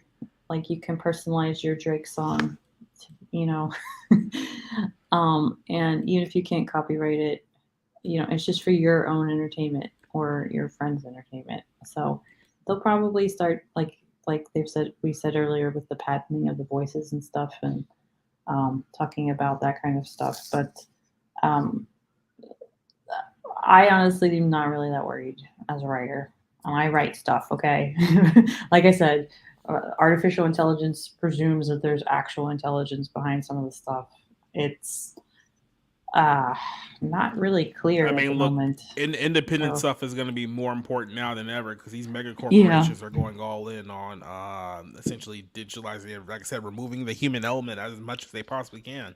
Well, I mean, like, it's dehumanization has been there's a long history of it. And, whether it's been slavery or abortion or Republicans versus Democrats, this is something that is just going to kind of evolve into this own kind of transhumanism sort of debate too.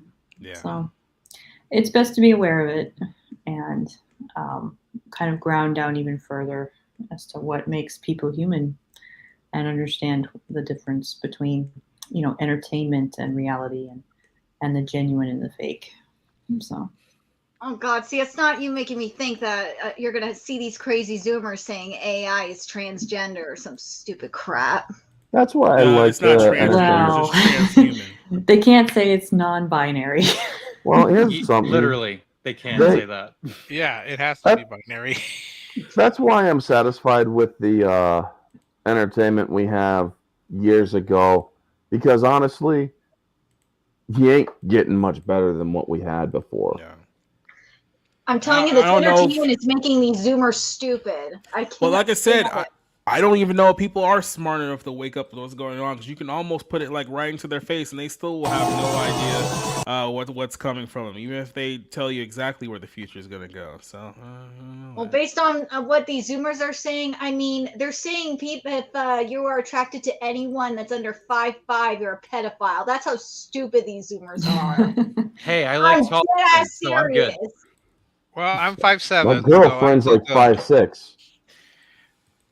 Well, I see Paulie Latino Slant is here right now. I wonder if we can get him on here for a couple of minutes, because I actually did have a story here that we wanted to hop over to. I wanted to get his thoughts, maybe if he can or cannot. But if you guys heard about this Eva Longoria story about essentially her, yeah, so Raza. Yes. So to all the fellow Hispanic white supremacists out here, like our good buddy Rick, so this story is gonna tickle your fancy here. So Eva Longoria is essentially claiming that women are not allowed to fail in movies. That actually it's the men who fail upward, not the women. So Kathleen Kennedy wants your that means you can fail.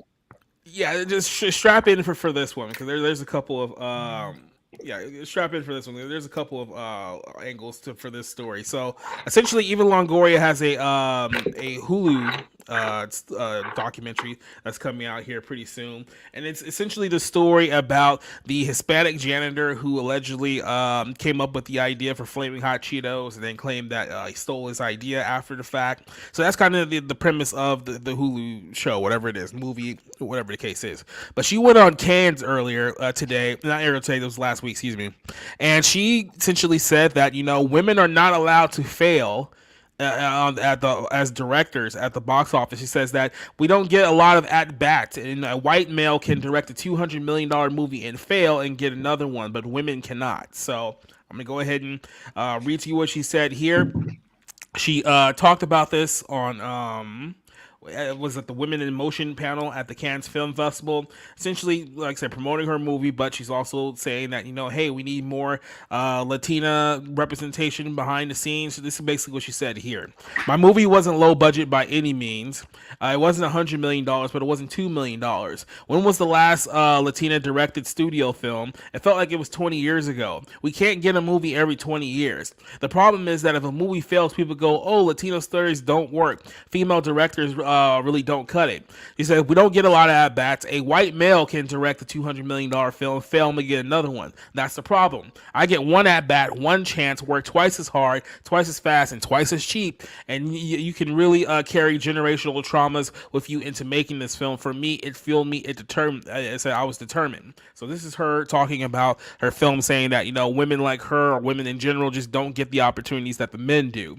Now, here's an interesting note. She was on this panel with Dr. Stacy Smith, who's the founder of USC's Annenberg Inclusion Initiative, which just put out a report not that long ago that said that outlets like Netflix, for instance, put out a report saying that 65% of Netflix's current lineup on their streaming platform either has a female lead or a co-female lead, and 30% of those projects have female directors. So one hand, you have the idea that somehow that women are not getting the opportunity that the men are getting, with the same woman who, keep in mind, just put out this report like a month ago showing that women are actually getting more opportunities now more than ever.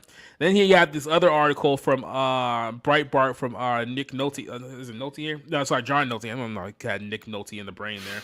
But I had another article from John Nolte here saying, well, here's a list of women who have essentially failed and gotten other roles on here as well. So you look at, Anna Duvernay, whatever her name is, did The Wrinkle in Time. Massive flop a few years ago with Disney, and she's been working steadily. She's been getting multiple projects now. A couple of them have fallen through, but it hasn't stopped her from getting any opportunities in Hollywood. You had Wonder Woman, Patty Jenkins. The last one really didn't do any good, and they immediately offered her a Star Wars film. Elizabeth Banks have failed with a couple of big properties here, and she still got work. Charlie's Angels was a big flop for her. Catherine Bigelow, if you remember, the Oscar winner, had a number of flops flops here that didn't do very well. Angelina Jolie continues to get work as a director, even though none of her movies have really popped off there. You had Chloe Zhao, who is getting another. I believe they're talking about doing another Internals movie with her, but I believe she also has like another superhero movie as well. And then the another one was the girl who did Birds of Prey. I can't remember her name off the top of my head. Maybe Spencer or somebody can remind me who the Birds of Prey director was. But she's also gotten a number of films as well. So I mean, here's like a handful of women we could talk about here who got big projects, who failed at those projects. They are still getting projects regardless, right? So this whole idea here that it's the women that are being held back. They're just not getting enough opportunities. You literally just had somebody do a report that just shows that actually you guys are getting more opportunities than ever, and you're probably overrepresented in a lot of aspects as well. But Kathy Yon, thank you. That was the other one. I believe she's also involved with this Flash movie too, which, as we talked about earlier today, is probably not going to do very well. So, yeah, this whole thing just sounds like one big mess. But I'm going to go ahead and start off with our good buddy Paulie here, who's joining us for a couple minutes just to talk about this subject here. So, Paulie, did you get the gist of essentially what I was saying here? What do you kind of make of Eva Longoria's argument here? Oh, well, first of all, hello. Good evening, everybody. How's it going? How's it going? Panel. Some hot takes. So, y'all, make sure you have some, cold beverages to cool yourselves off. Mm-hmm. Boy, getting heated. I love cold. Was it cold classic Cage? Yep. Yeah, you're going off. I love it. I love it. Nice to meet everyone. And see everyone again. Okay, so hey, what's up, Orange Hat? Okay, so the question is, what's the question? Okay, so I'll give a quick little recap here.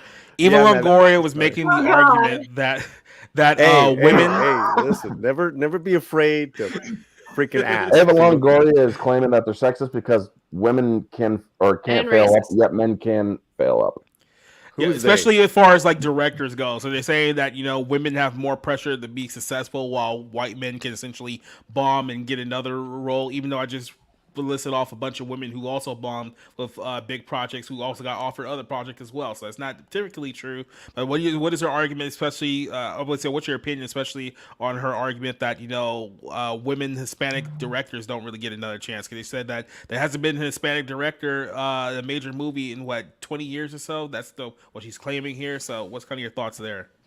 Well, I have a lot of thoughts, and regardless of what I think of Miss Longoria's politics and how she's connected to the Soros radio buy. I don't know if you know about all that's going on. Oh yeah.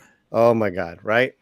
All right. I'm going to discern for a second, because I'm going to take the unpopular, position here on this panel and say she's absolutely right. When you look at Latino directors from the U.S., Americans, right?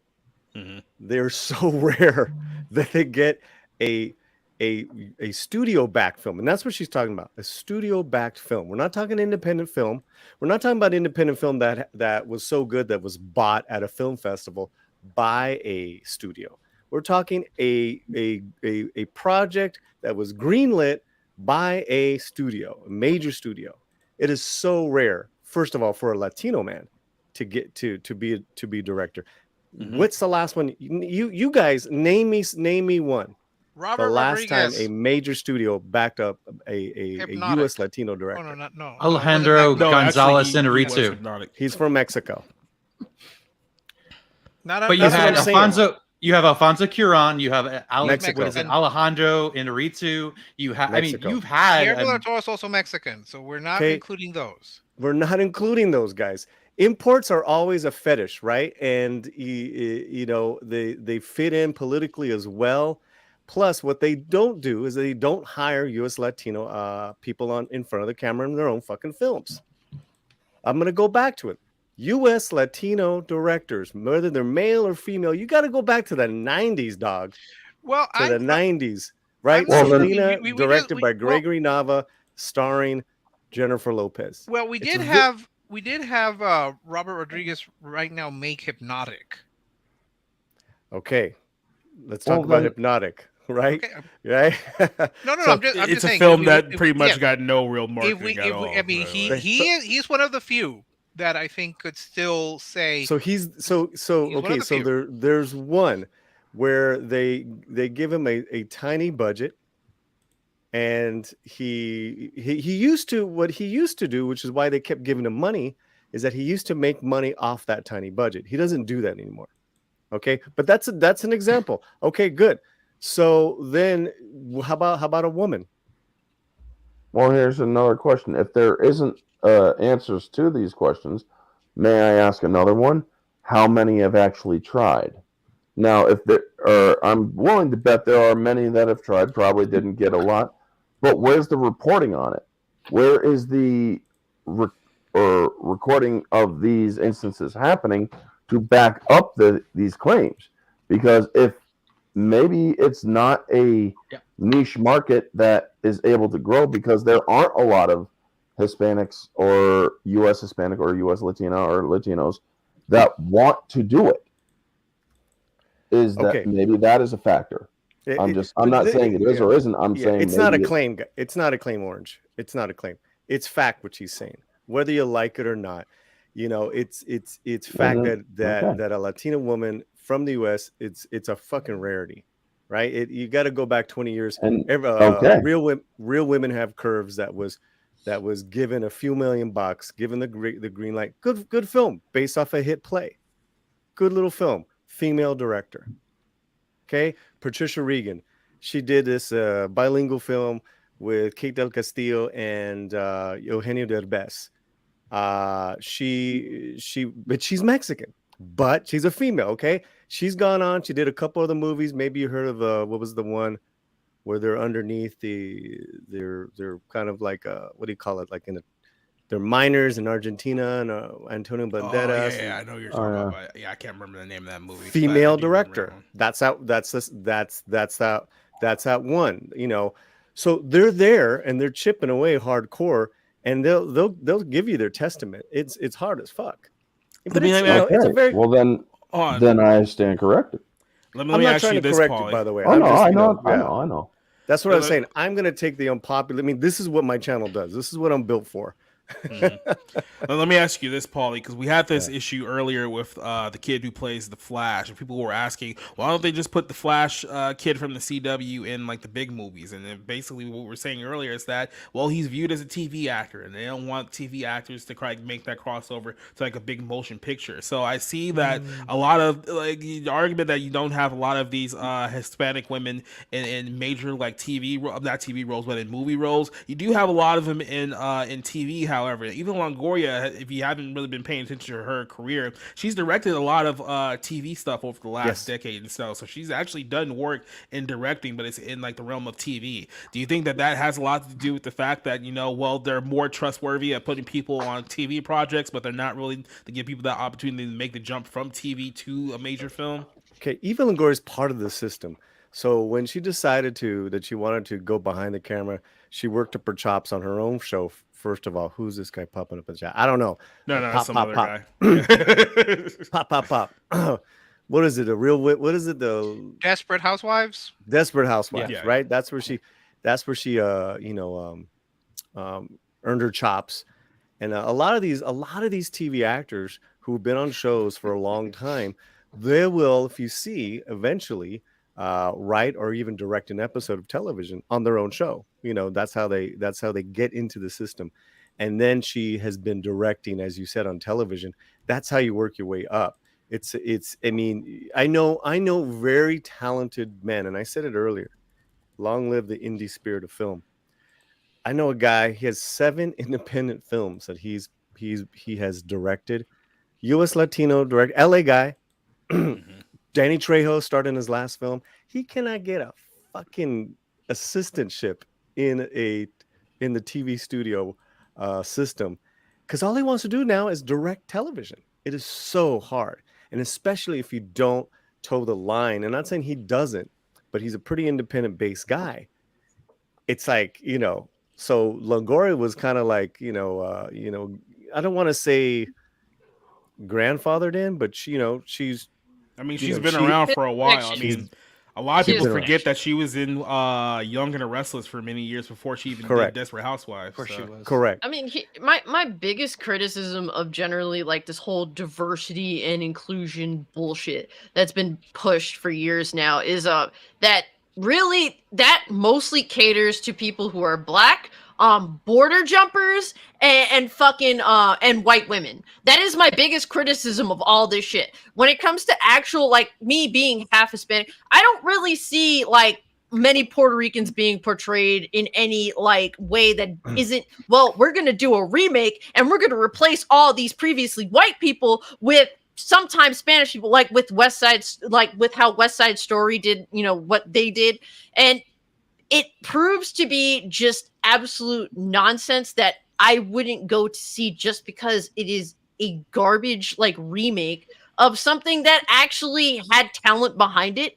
So it's there's a lot of issues that I have with the current state of Hollywood, which is why I'm completely devoid of interest in Hollywood at all. I just honestly want it to fall apart, and I advocate for that, and I don't want any Hispanic people involved in it. Just y'all keep doing your indie stuff, and when Hollywood falls, maybe y'all could take over or something. I don't know how it works personally, but I just noticed that this whole diversity stuff tends to exclude Hispanics unless they're crossing some border.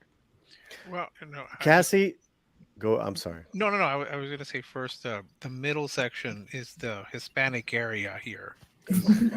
It's made up of all Latinos. And by the way, Paul, I think you know that we've all been elevated to white supremacists now, being Mexican. I'm going live tomorrow. That's my main topic. That's my main topic tomorrow. But there's one. But you guys are still behind the Cubans, though. They're the real Hispanic white supremacists. So but I do have a question. Well, I wanted to for me. Well, go ahead, Paulie. Go ahead, Paulie. Because Cassie says some. Is it Cassie, right? Cassie? Yes. Yeah. Yep. First of all, you're right on the fucking money. Okay, diversity inclusion seldom means Latinos. Which, if Hollywood really gave a fuck, right, then they would go with their numbers. Who's the biggest group that goes to the movies, right? It's the Latino market. They overperform their actual population. Which, what does that tell you? They don't need to see themselves on the screen. They need to see some great entertainment. They love great entertainment, from Schwarzenegger to blowing shit up to Mario Brothers to yes, Scream with two Latinas. But let me tell you this too. Sisu, which was a Swedish foreign film, right? 41% of the opening weekend, the Latino moviegoer. What does that tell you? Hollywood doesn't give a shit, right? Because it means, going back to what Cassie says, it means diversity inclusion means the BLM perspective and the alphabet group. That's it. Oh, something I saw was that a lot of the racist comments towards Black Ariel were from Hispanics. Everyone wanted to talk about white supremacists and all that shit, when a lot of the racist comments towards Halle Bailey a lot of them were from Hispanics. Well, she is We're half the and new half. white supremacists. We did talk about this earlier tonight. Look, I want to say this. Like, look, the female director thing, like, women don't get an appropriate shot. Look, Hollywood is a business, and so all you have to go on is your prior success. Now, if you never get that opportunity, you never get that opportunity. There's lots of people who never did. When it comes to demographics, I just don't care. What I care about is what you put on the screen. As an artist, as a director, that's what I'm interested in. So if you're a great artist, you have something to say, you have a vision, I'm interested. Otherwise, it just sounds like a lot of complaining. You know what I mean? And Eva Longoria, it's like, dude, you've been in Hollywood for 20 years. I remember when she was dating Tony Parker, So, I mean, look, there's just... but Rob, she's getting her, this is her moment, right? This is cash her moment. In, baby. And she's being interviewed on many platforms. She did this movie for peanuts. I know people who she hired. I knew people that she not only hired, but then hired again to write other scripts for her. She walks the fucking walk. Okay. So this is her platform. This is her time. She's like, finally, I get to say some shit that I've been wanting to say for a minute. Cool. Do you know what this movie's about? Yeah. Yeah, it's a great So story. it's the hot Cheetos guy.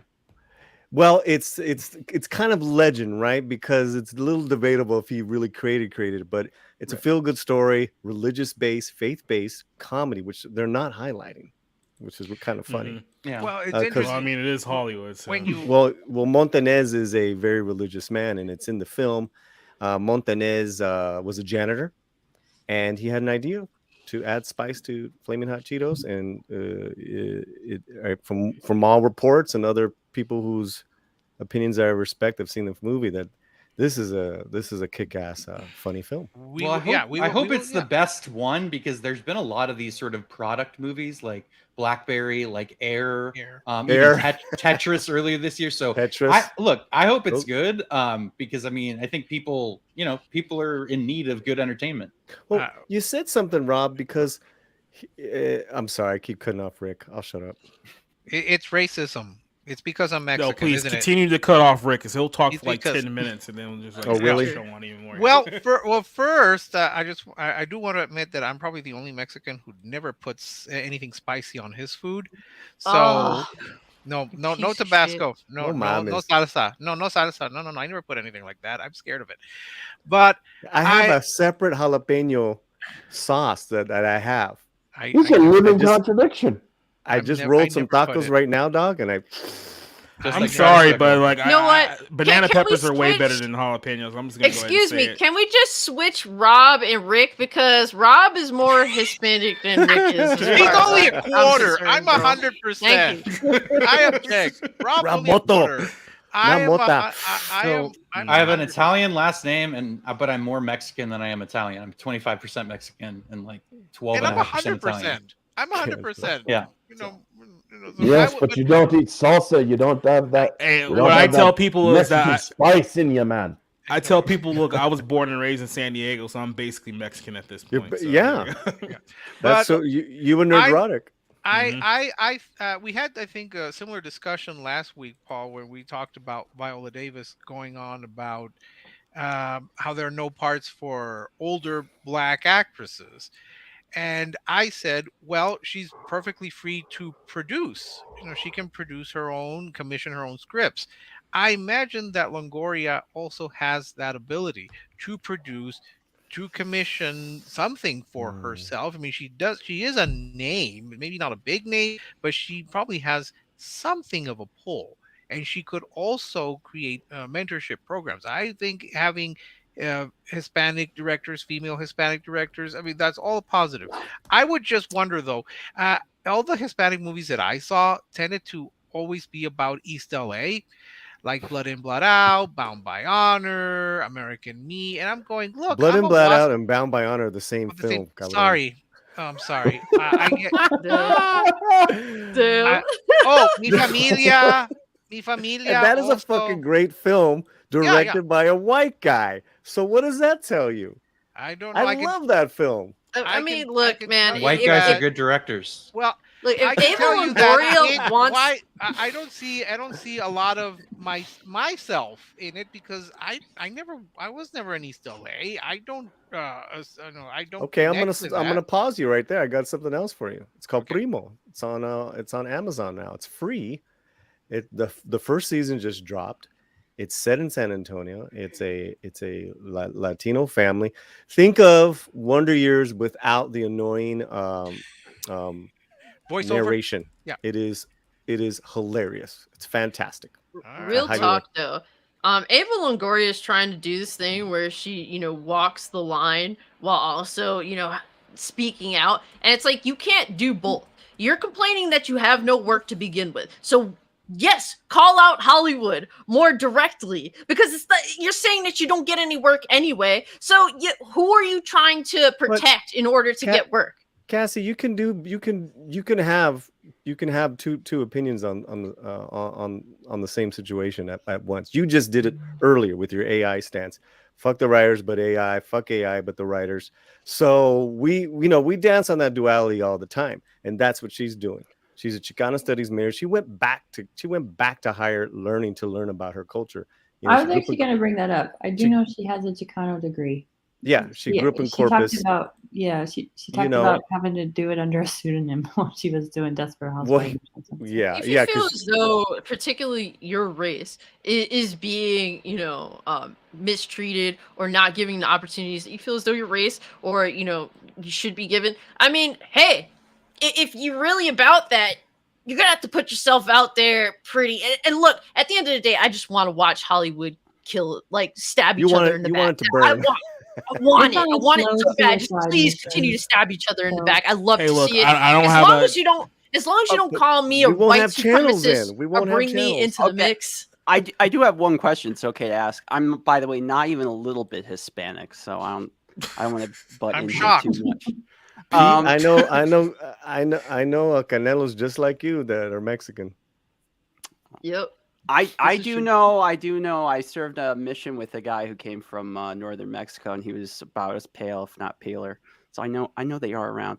Going back to your original point, what do you think it is the studios don't hire American Hispanic directors? From what you're saying, what I'm hearing is like, one, it's kind of like the problem it is in comics where the comic book creators thought, well, we have the male demographic. They're going to be here no matter what, so we can pivot to try to getting women. Is it that they just think that the Hispanic audience is going to be there no matter what? And then it also sounds like to me that they are taking basically anyone south of the border. So all the Central Americans, the South Americans, putting them just like in all one big basket, and they don't really care if they're American Hispanic or if they're from Venezuela. Doesn't mean much to them. They just, it's how they like to do business. Am I close there? Or I would love to hear your feeling or theory on this. Kitty, Pete, listen, there was that expose. That book is coming out. And the first articles are dropping on how Lindelof, Abrams, and all them, just how deeply rooted racist they have been with their people of color characters, their actors. It's now getting out there. That's the tip of the iceberg, Pete, because it shows you that they right, being that white liberal echelon in Hollywood, they just want to keep control, and they think they can write it. They think they can direct it. I know your pain more than you do. I'm gonna write and help produce the Woman King. I know your pain and your suffering more than you do. I'm gonna, you know what? I know your story more than you do, so I'm gonna put you in National Treasure. And guess what, Pete? You're gonna be a Mexican on the run, and you're gonna be a dreamer, and you're gonna do this, and you're gonna do that. You know what? I'm gonna have you and your dad. I'm gonna have you break your dad out of prison. Yeah, and it's gonna be on Disney, and this is representation, and you're gonna run for the fucking border because that's what you're gonna do, or you're not gonna get the part. And that, my friend, is Hollywood.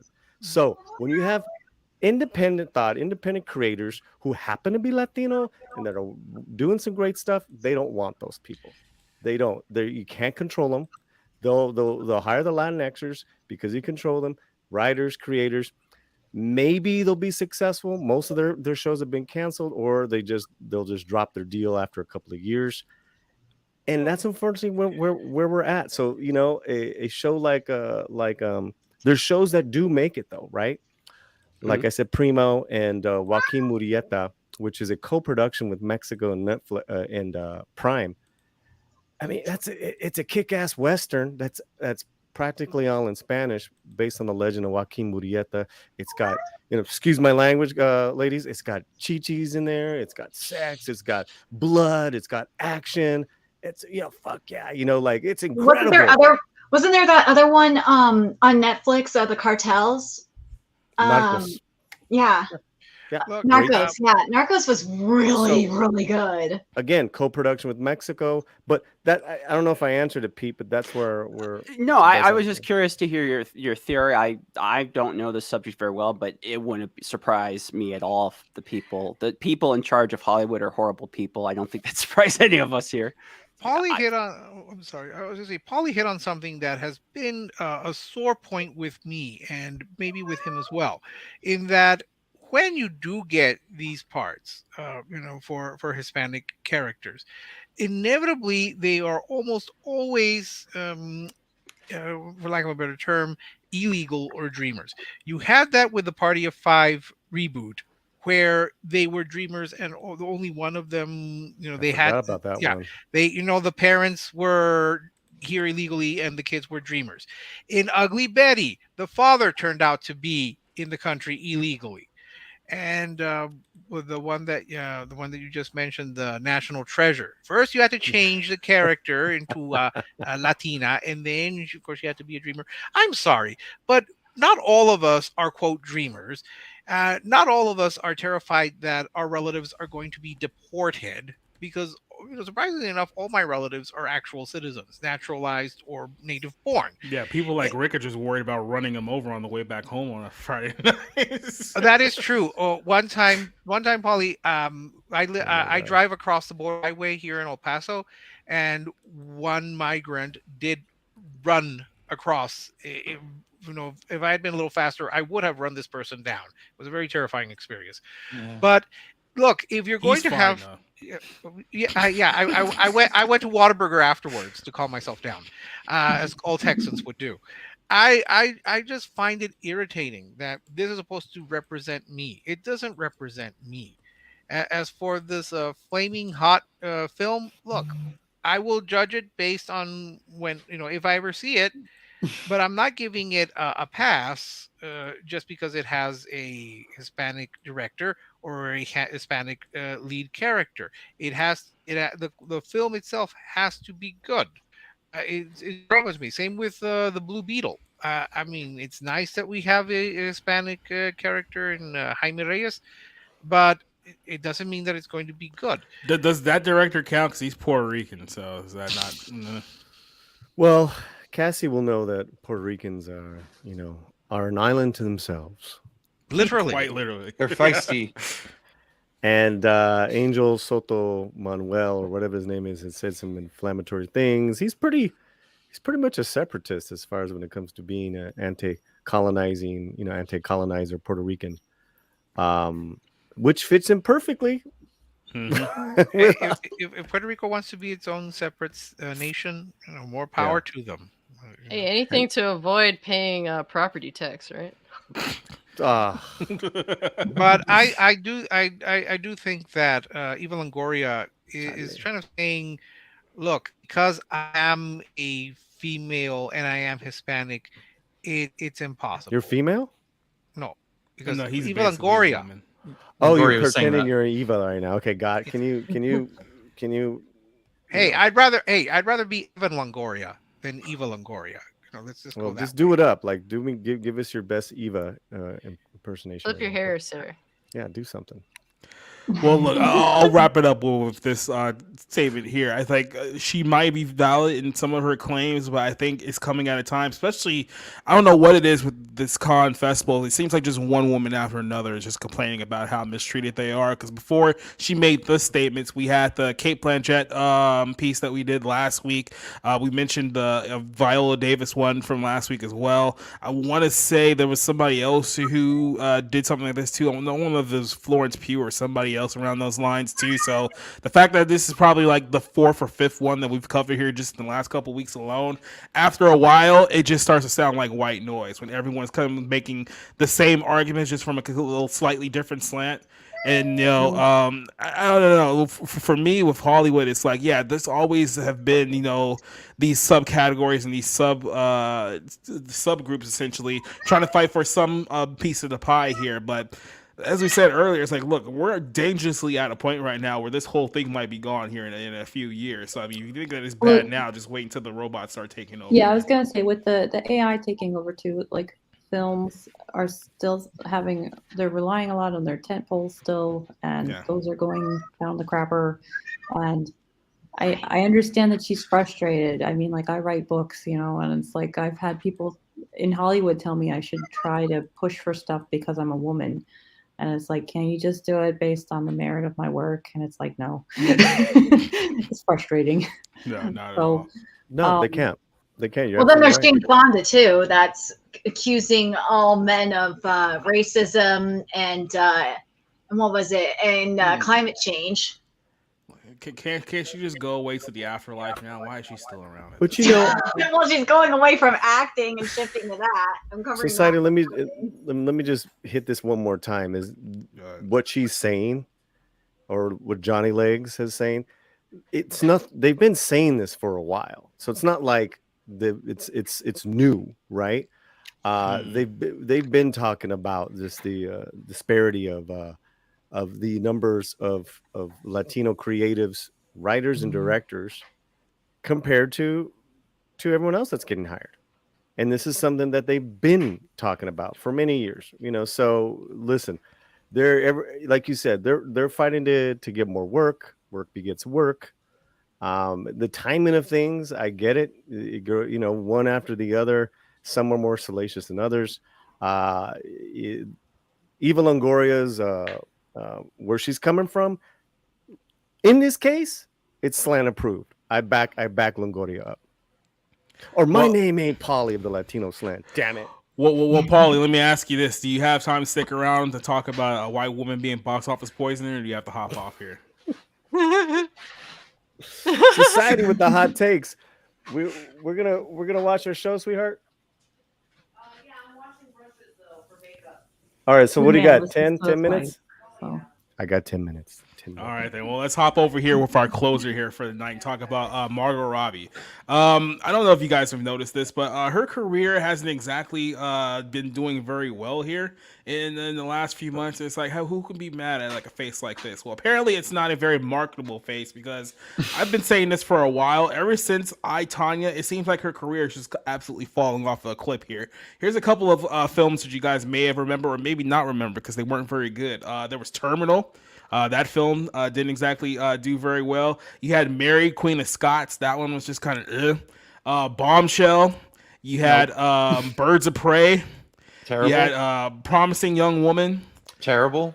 Peter Rabbit 2. You had you had James Gunn's Suicide Squad. Didn't do very well.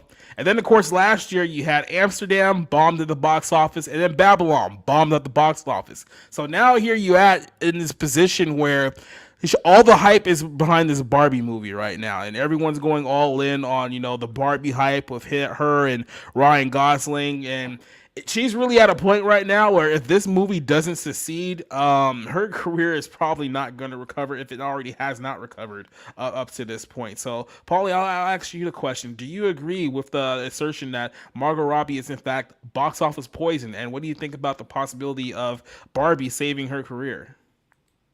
I definitely think it's got to be a career saver. I think it's going to be a big hit, though. I think a lot of people want to go and see Barbie.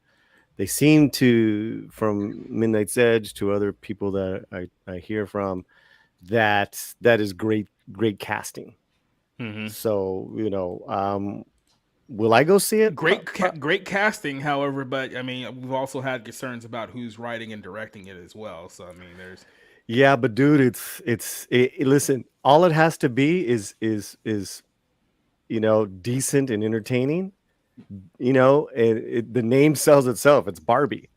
Mm-hmm. That it has such a name brand going for it. Like, it can literally phone it in, just like Mario Brothers. Mario Brothers was not like the greatest storytelling of all time. It was entertaining. There were some good moments. I'm not a gamer. I thought it was fun. People, it has that chance to knock it out of the park. And Margot Robbie's easy on the eyes with that role. You got Gosling. Now let's go back. Was she? Do you want to say something? Go ahead. Let's go back. What you say? Is she box office poison? Yeah. Listen. She was in 2 movies last year that lost over $100 million at the box office.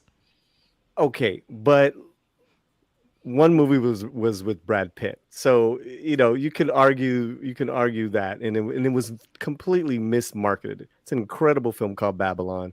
I've seen it a couple times. The cinematography, it's awful. It's an awful. It's the worst film of the year. No. Damn. It's terrible. It's fucking god awful. Mexicans are uniting against another Mexican. Yeah, I'm sorry, dude. Yeah, that was the worst film.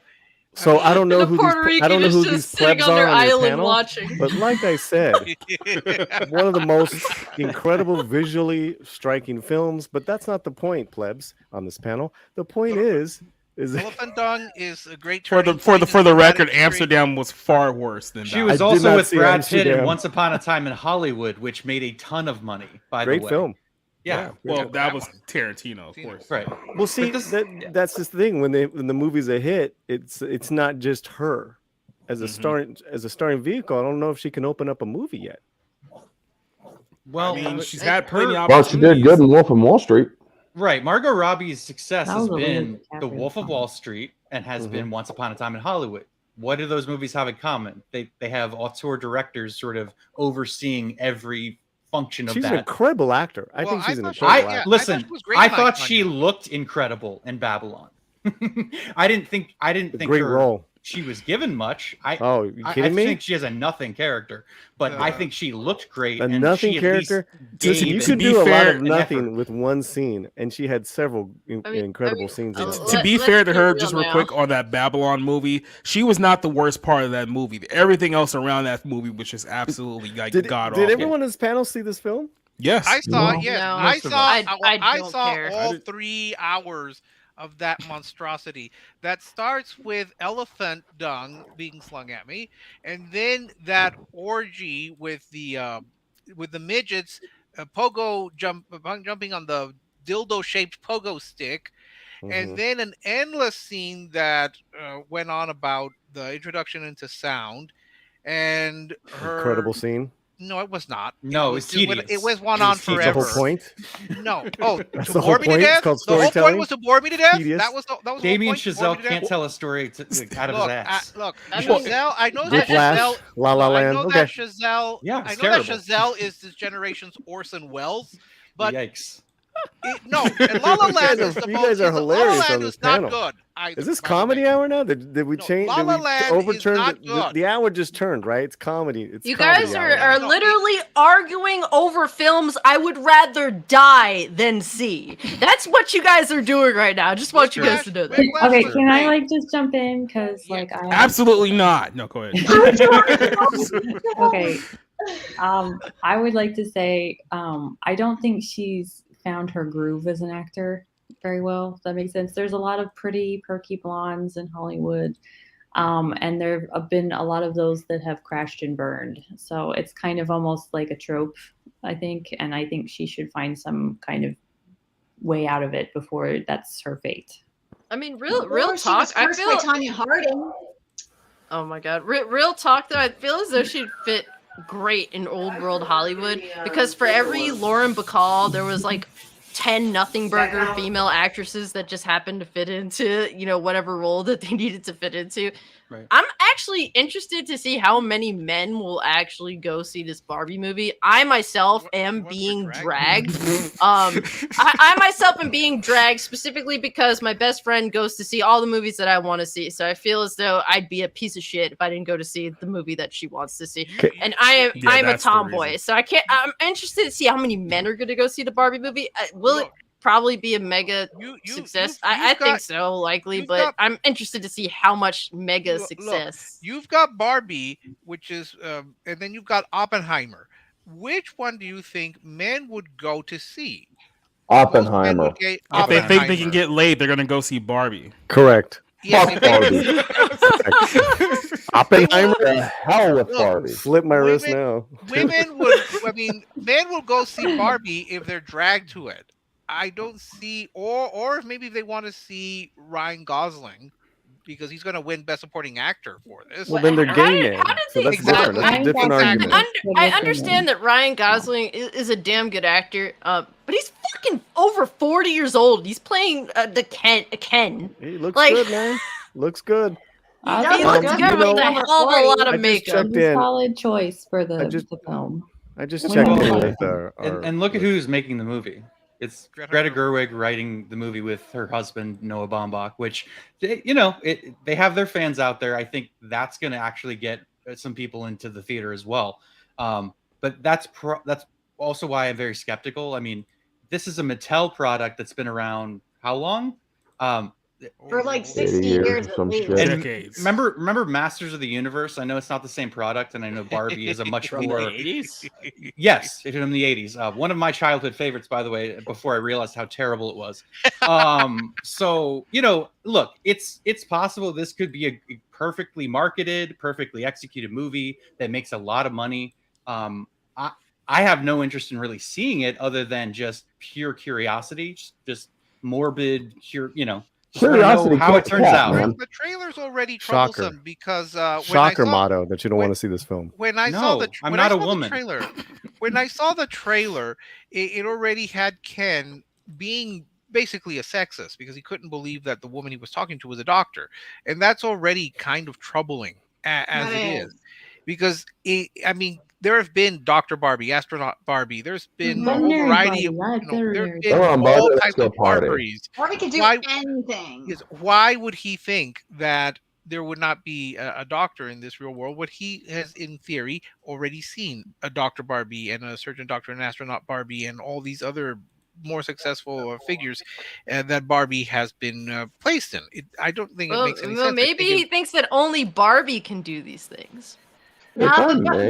But there's Christy and the other ones. They were able to do it too. So there's no excuse. But the one thing I will say that this movie is doing that I have to give it credit for is it's getting Mattel to actually get away from these really lazy ass designs for their dolls, and now girls will actually get back to playing with the Barbies that we grew up with that actually have actual clothing and nice hair and not like this lazy ass shit with the painted on tops and crap that I've been seeing.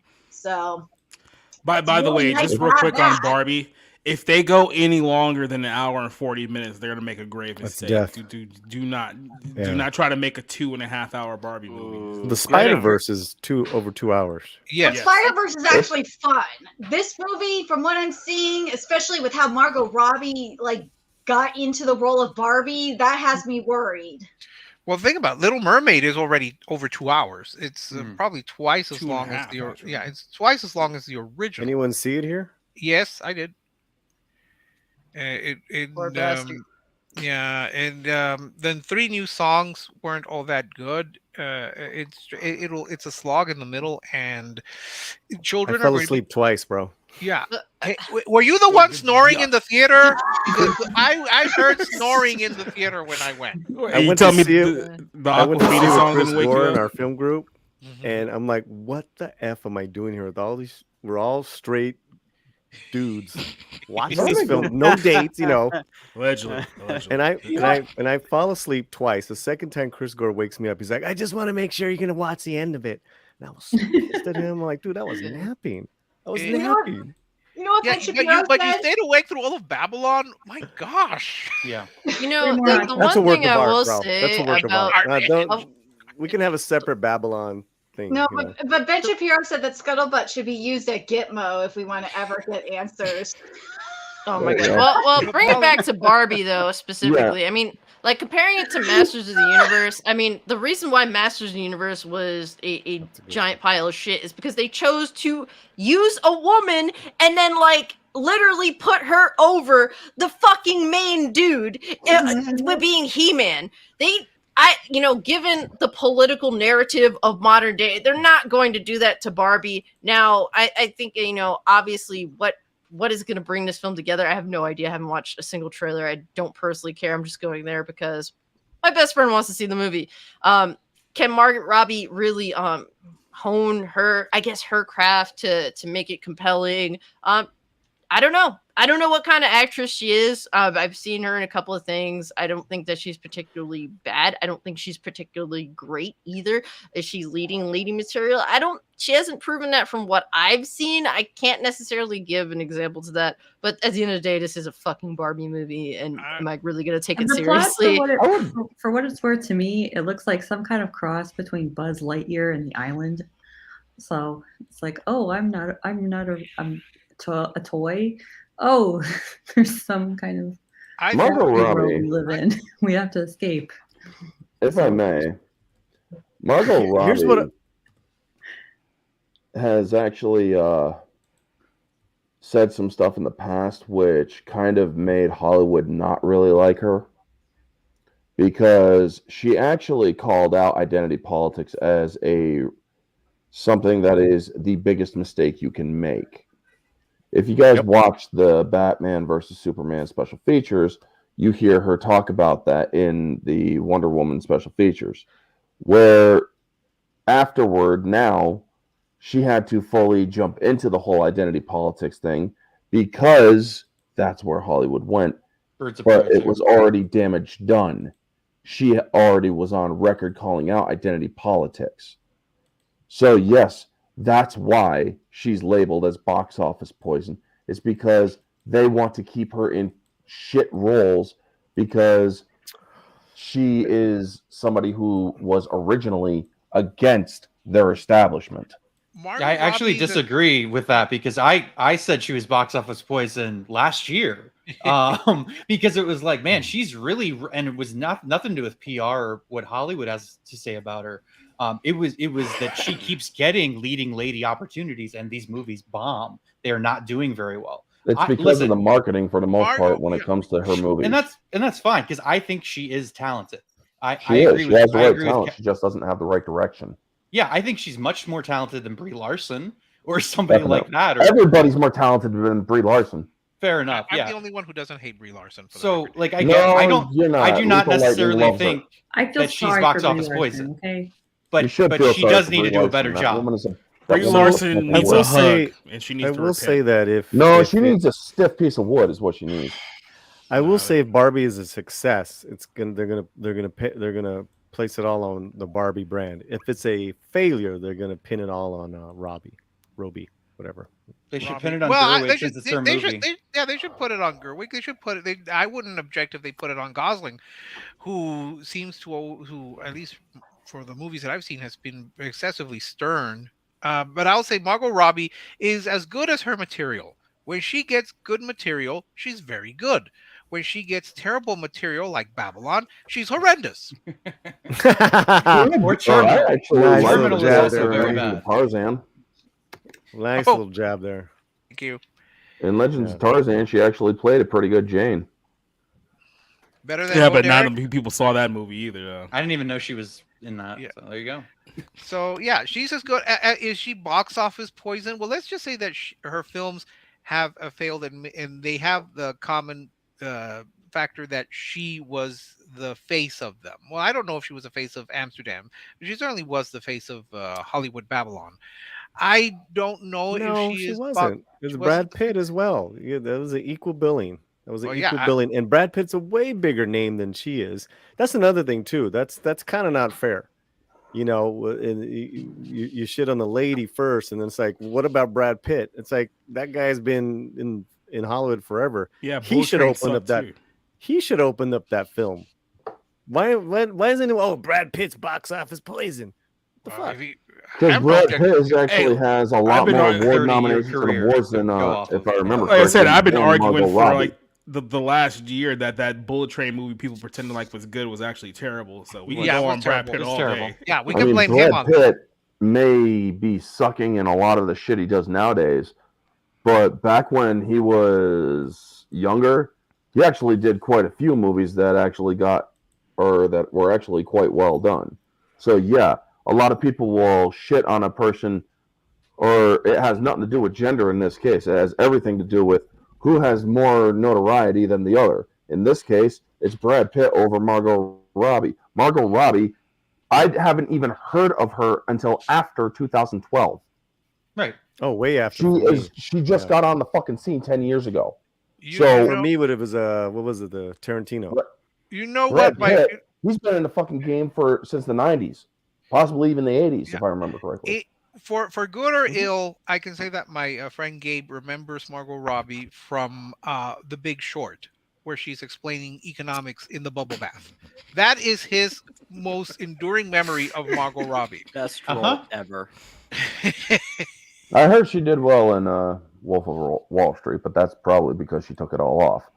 But I will say this: not quite, but mostly, yeah. She's just had the unfortunate run of being in a series of films that have failed domestically, or at least failed at the box office. Not brought in Who the did? the big, the big bucks.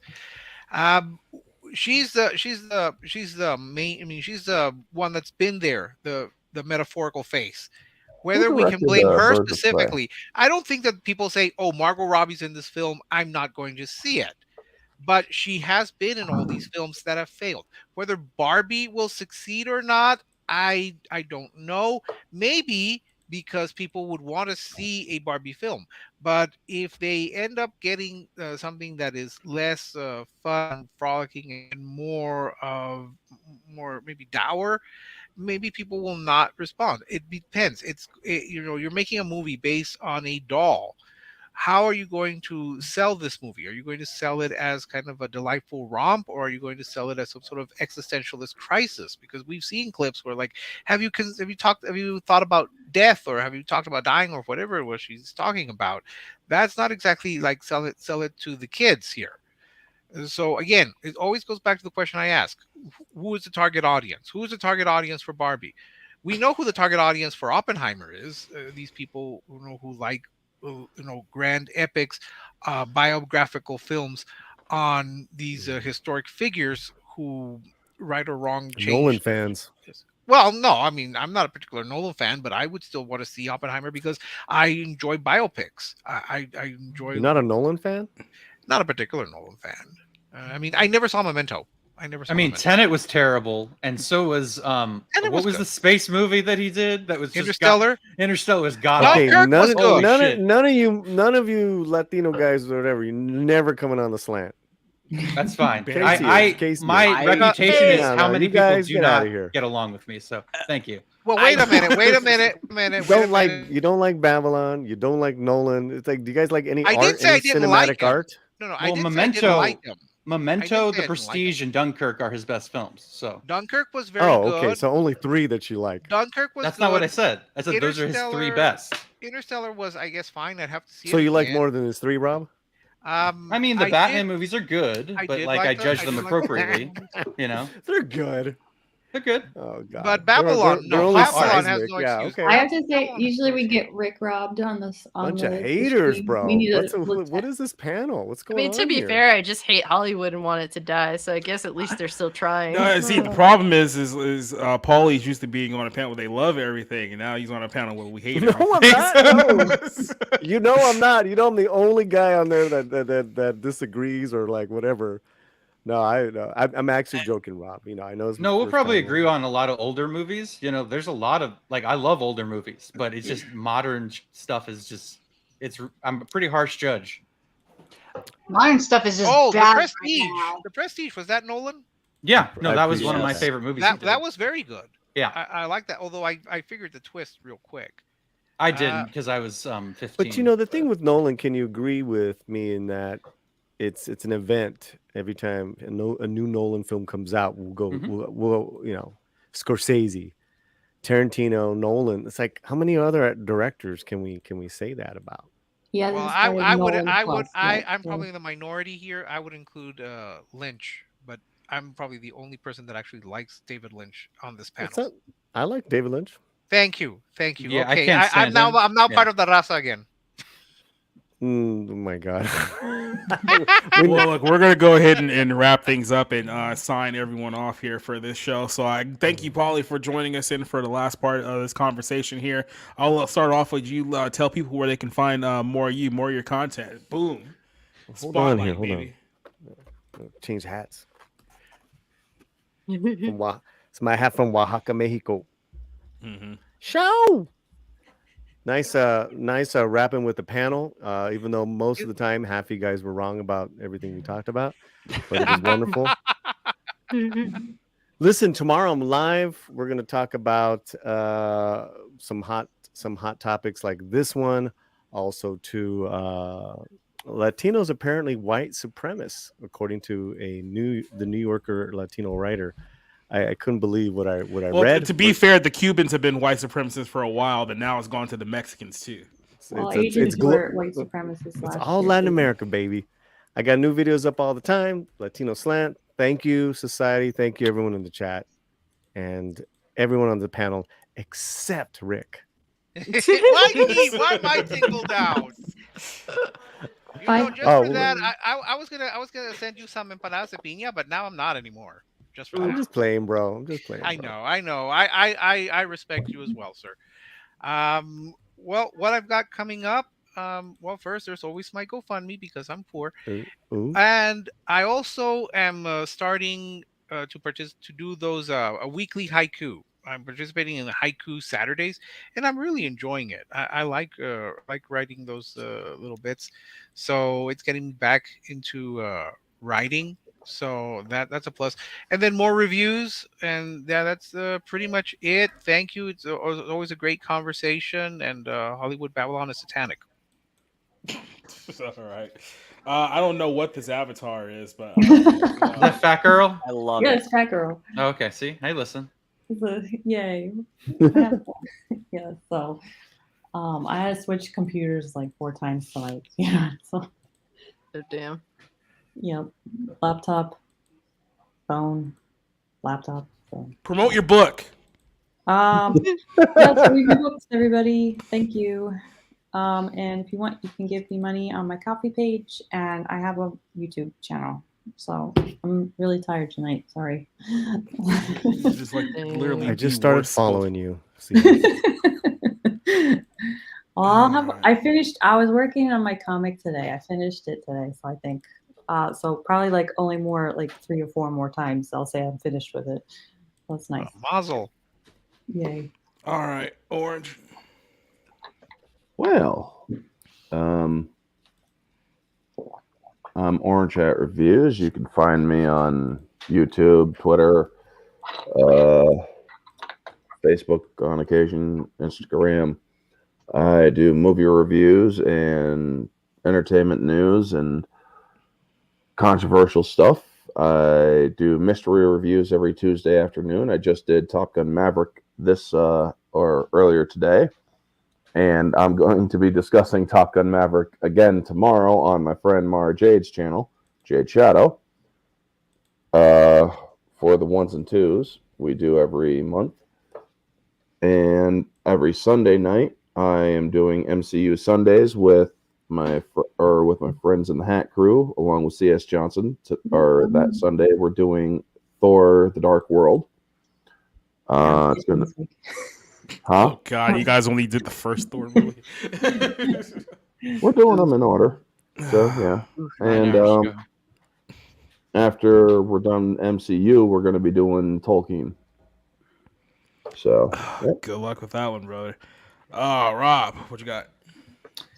So yeah, no, I actually enjoyed tonight's discussion quite a bit. I love spirited debates on movies. It's really hard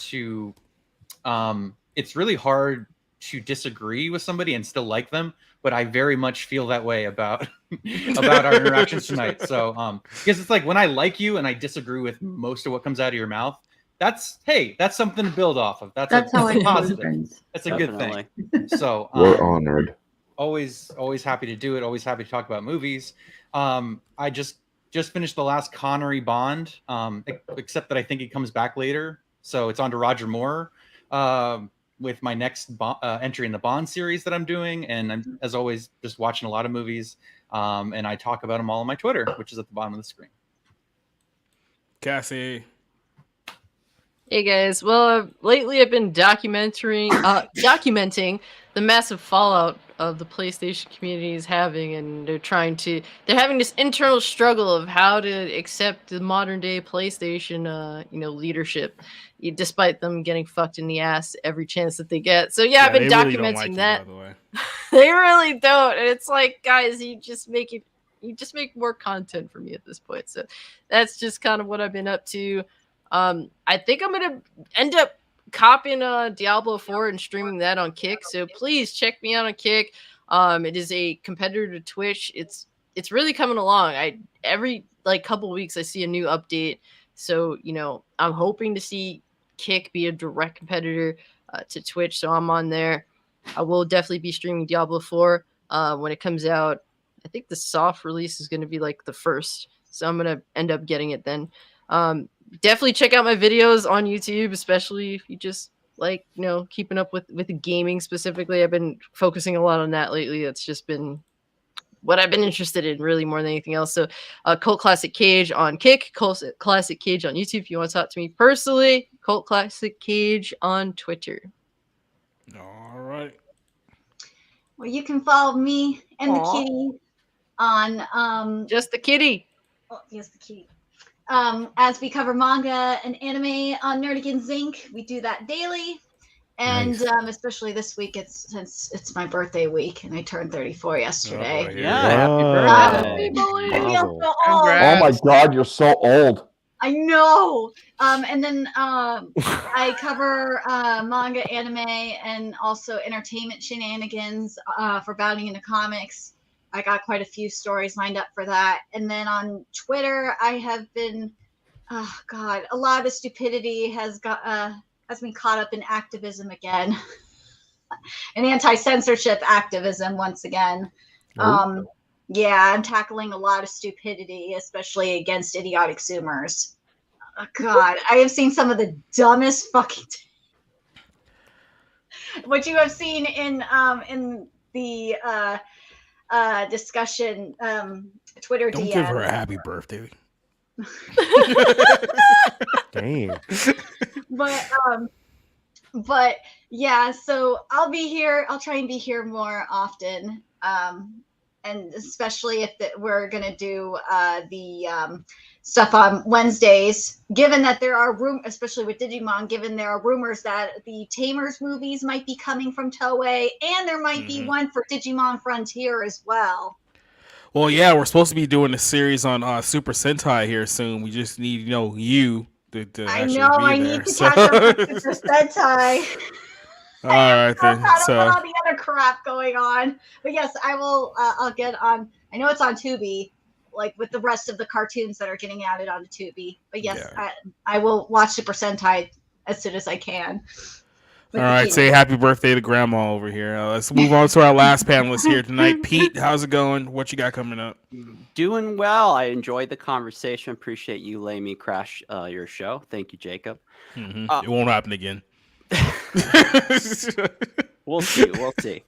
Yeah, so you can follow me at Happy Warrior P on Twitter. My podcast YouTube channel is Culturescape. Our last official episode we did was actually with C.S. Johnson over there, I guess, who likes to go by CJ, and her new comic project. The next episode we have is with Jane Lindskold, and she's a bit of an old timer. She's written a lot in science fiction fantasies, so for people who are really deep into that, they'll enjoy it. And the one I'm excited about is the interview I did today just before the show, which was with David Jaffe, the guy that did God of War. He's a bit of an internet lolcow, but he's a really interesting guy. So meeting with him was really cool. And I'm excited whenever we can get that episode out, hopefully soon. All righty then. Then go ahead and show you what I got coming up this week. So tomorrow night we'll be on the Black Pill stream. Spencer, John, Sider, and Josh talking about our biggest articles that we have bounding in the comics this week. Friday night we're going to be doing movie night again. We're going to be doing the film was it Rock and Roll High School 1979 film. So we're joining us on Rumble and on Twitch for that one. Next Monday, me, Rick, and Rob are going to be doing a movie night once again. I know Rob is doing the Spider-Verse movie.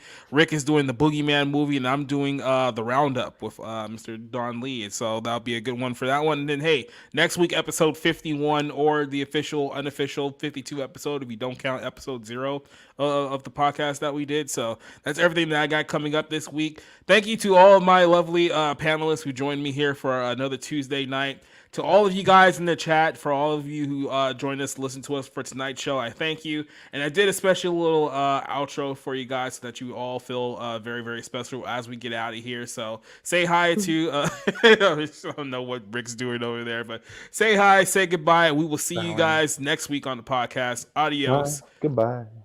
Hey guys, it's Brie Larson, aka Captain Marvel. I'm here because Society Reviews didn't want to spend the end of the show pronouncing the names of the people in the chat, so I'm here to do it for him. Let's be honest, he wasn't very good at it anyway. Okay, let's go. Alex versus Evil, how are you doing, buddy? Nuke Dukem, see, I actually pronounced your name correctly, unlike some people. Doba Fett, nice to see you again. Neozoic, what is up, my man? Drax the Clown, that is a scary-looking avatar.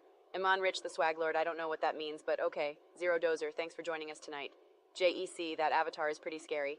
DK, what is good, homie?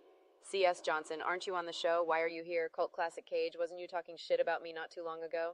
Hey Spencer, I see you in the chat. I know you want some of this. Call me. Matsumoto Rico, what is that, like Korean or something? Bounding into comics, is that the Catholic dude who always talks shit about me? Copa Catania, how is the baby? Rob Motto, why are you still in Washington, dude? Holy shit, are you trying to get stabbed or something? I think that is it. If I didn't mention your name, you probably aren't that important. This is the end of the show. Good night. Goodbye.